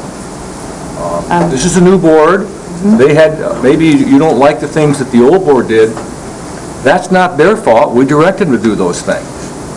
So this is a new board, and this group will do what you want. Okay. Excuse me. We're going to move on to, very briefly, because we only have 13 minutes left before I call this done, as a mercy to all of us. Does anybody have any comments on the draft RFP for the county administrator that came from the ad hoc committee? We've all had it. It's sort of a cut and paste right now, but I think Chris Kramer has said that tomorrow she was going to pretty it up and get it out. So does anybody have any substantial comments on it? Anything that needs to be changed? I want to thank Tom for his time. Yes. He spent a ton of time putting this together. Sure did. I scribbled in a few margins here and there, made a couple phone calls, but Tom really did the yeoman's part of this, and I do appreciate that, Tom. Thank you. And I'd be happy to go over it with Chris and, just straighten up the form a little bit. Straighten it all up so it Yeah. all looks the same, and because I know it was kind of a cut and paste from here and there. It looks good to me. I like it. It gives a lot of good information. It basically says exactly what we want the search firm to do for us.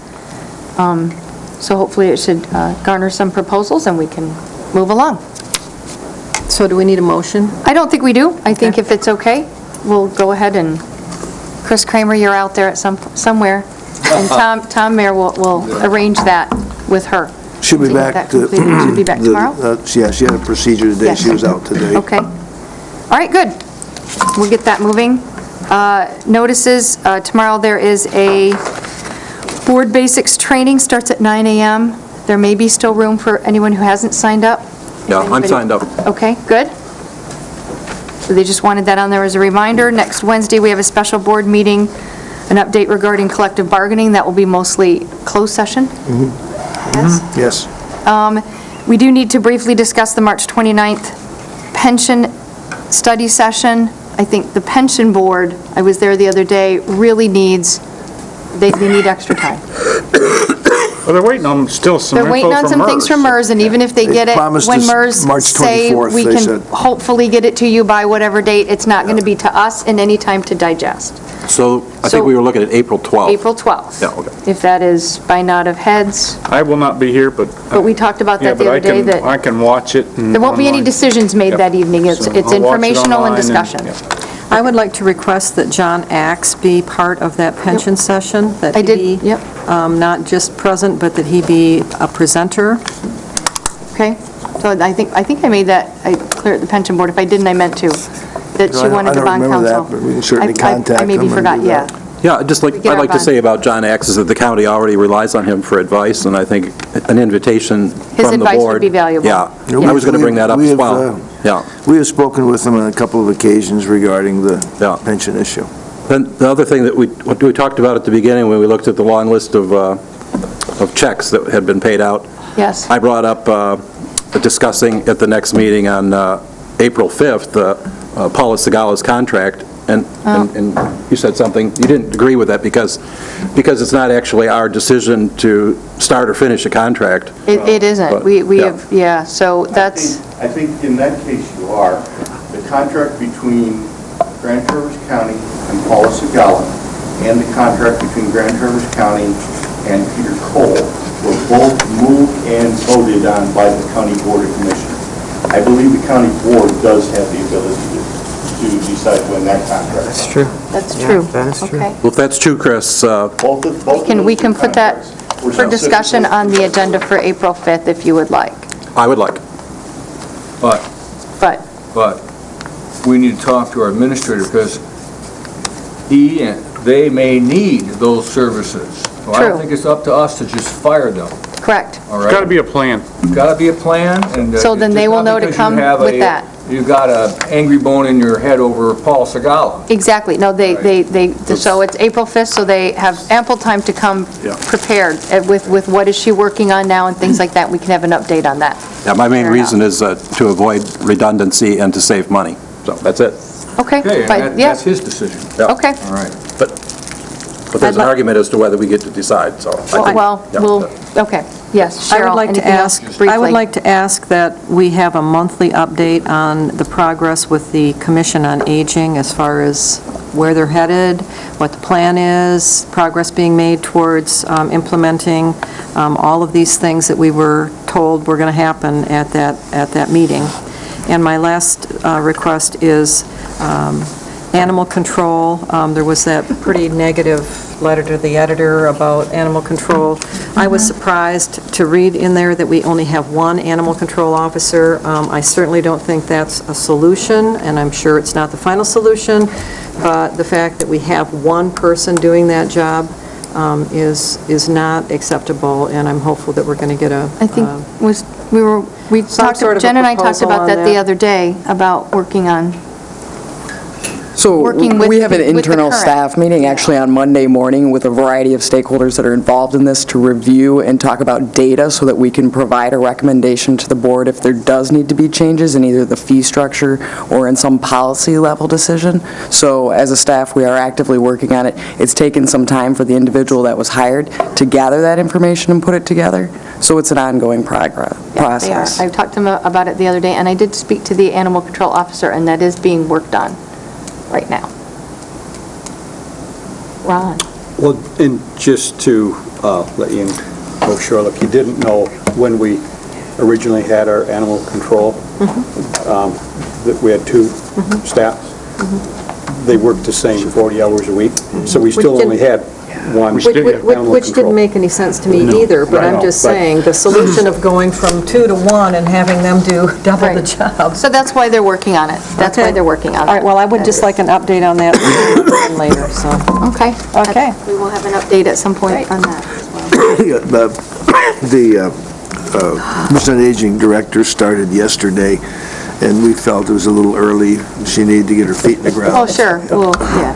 Who started yesterday? The Commission on Aging. Director started yesterday. Just started yesterday. Oh, I was just told she'd come and say hi. I mean, you know, other boards I've served on, when you hire new people, you bring them in, you introduce them to the board, just so people can see their face, know who they are. You want me to get you the address of the COA? No, I don't, thank you. Didn't want to run her off that quick. Okay. Please say there's no other comments or announcements or anything. We are adjourned. That's what you call a marathon session.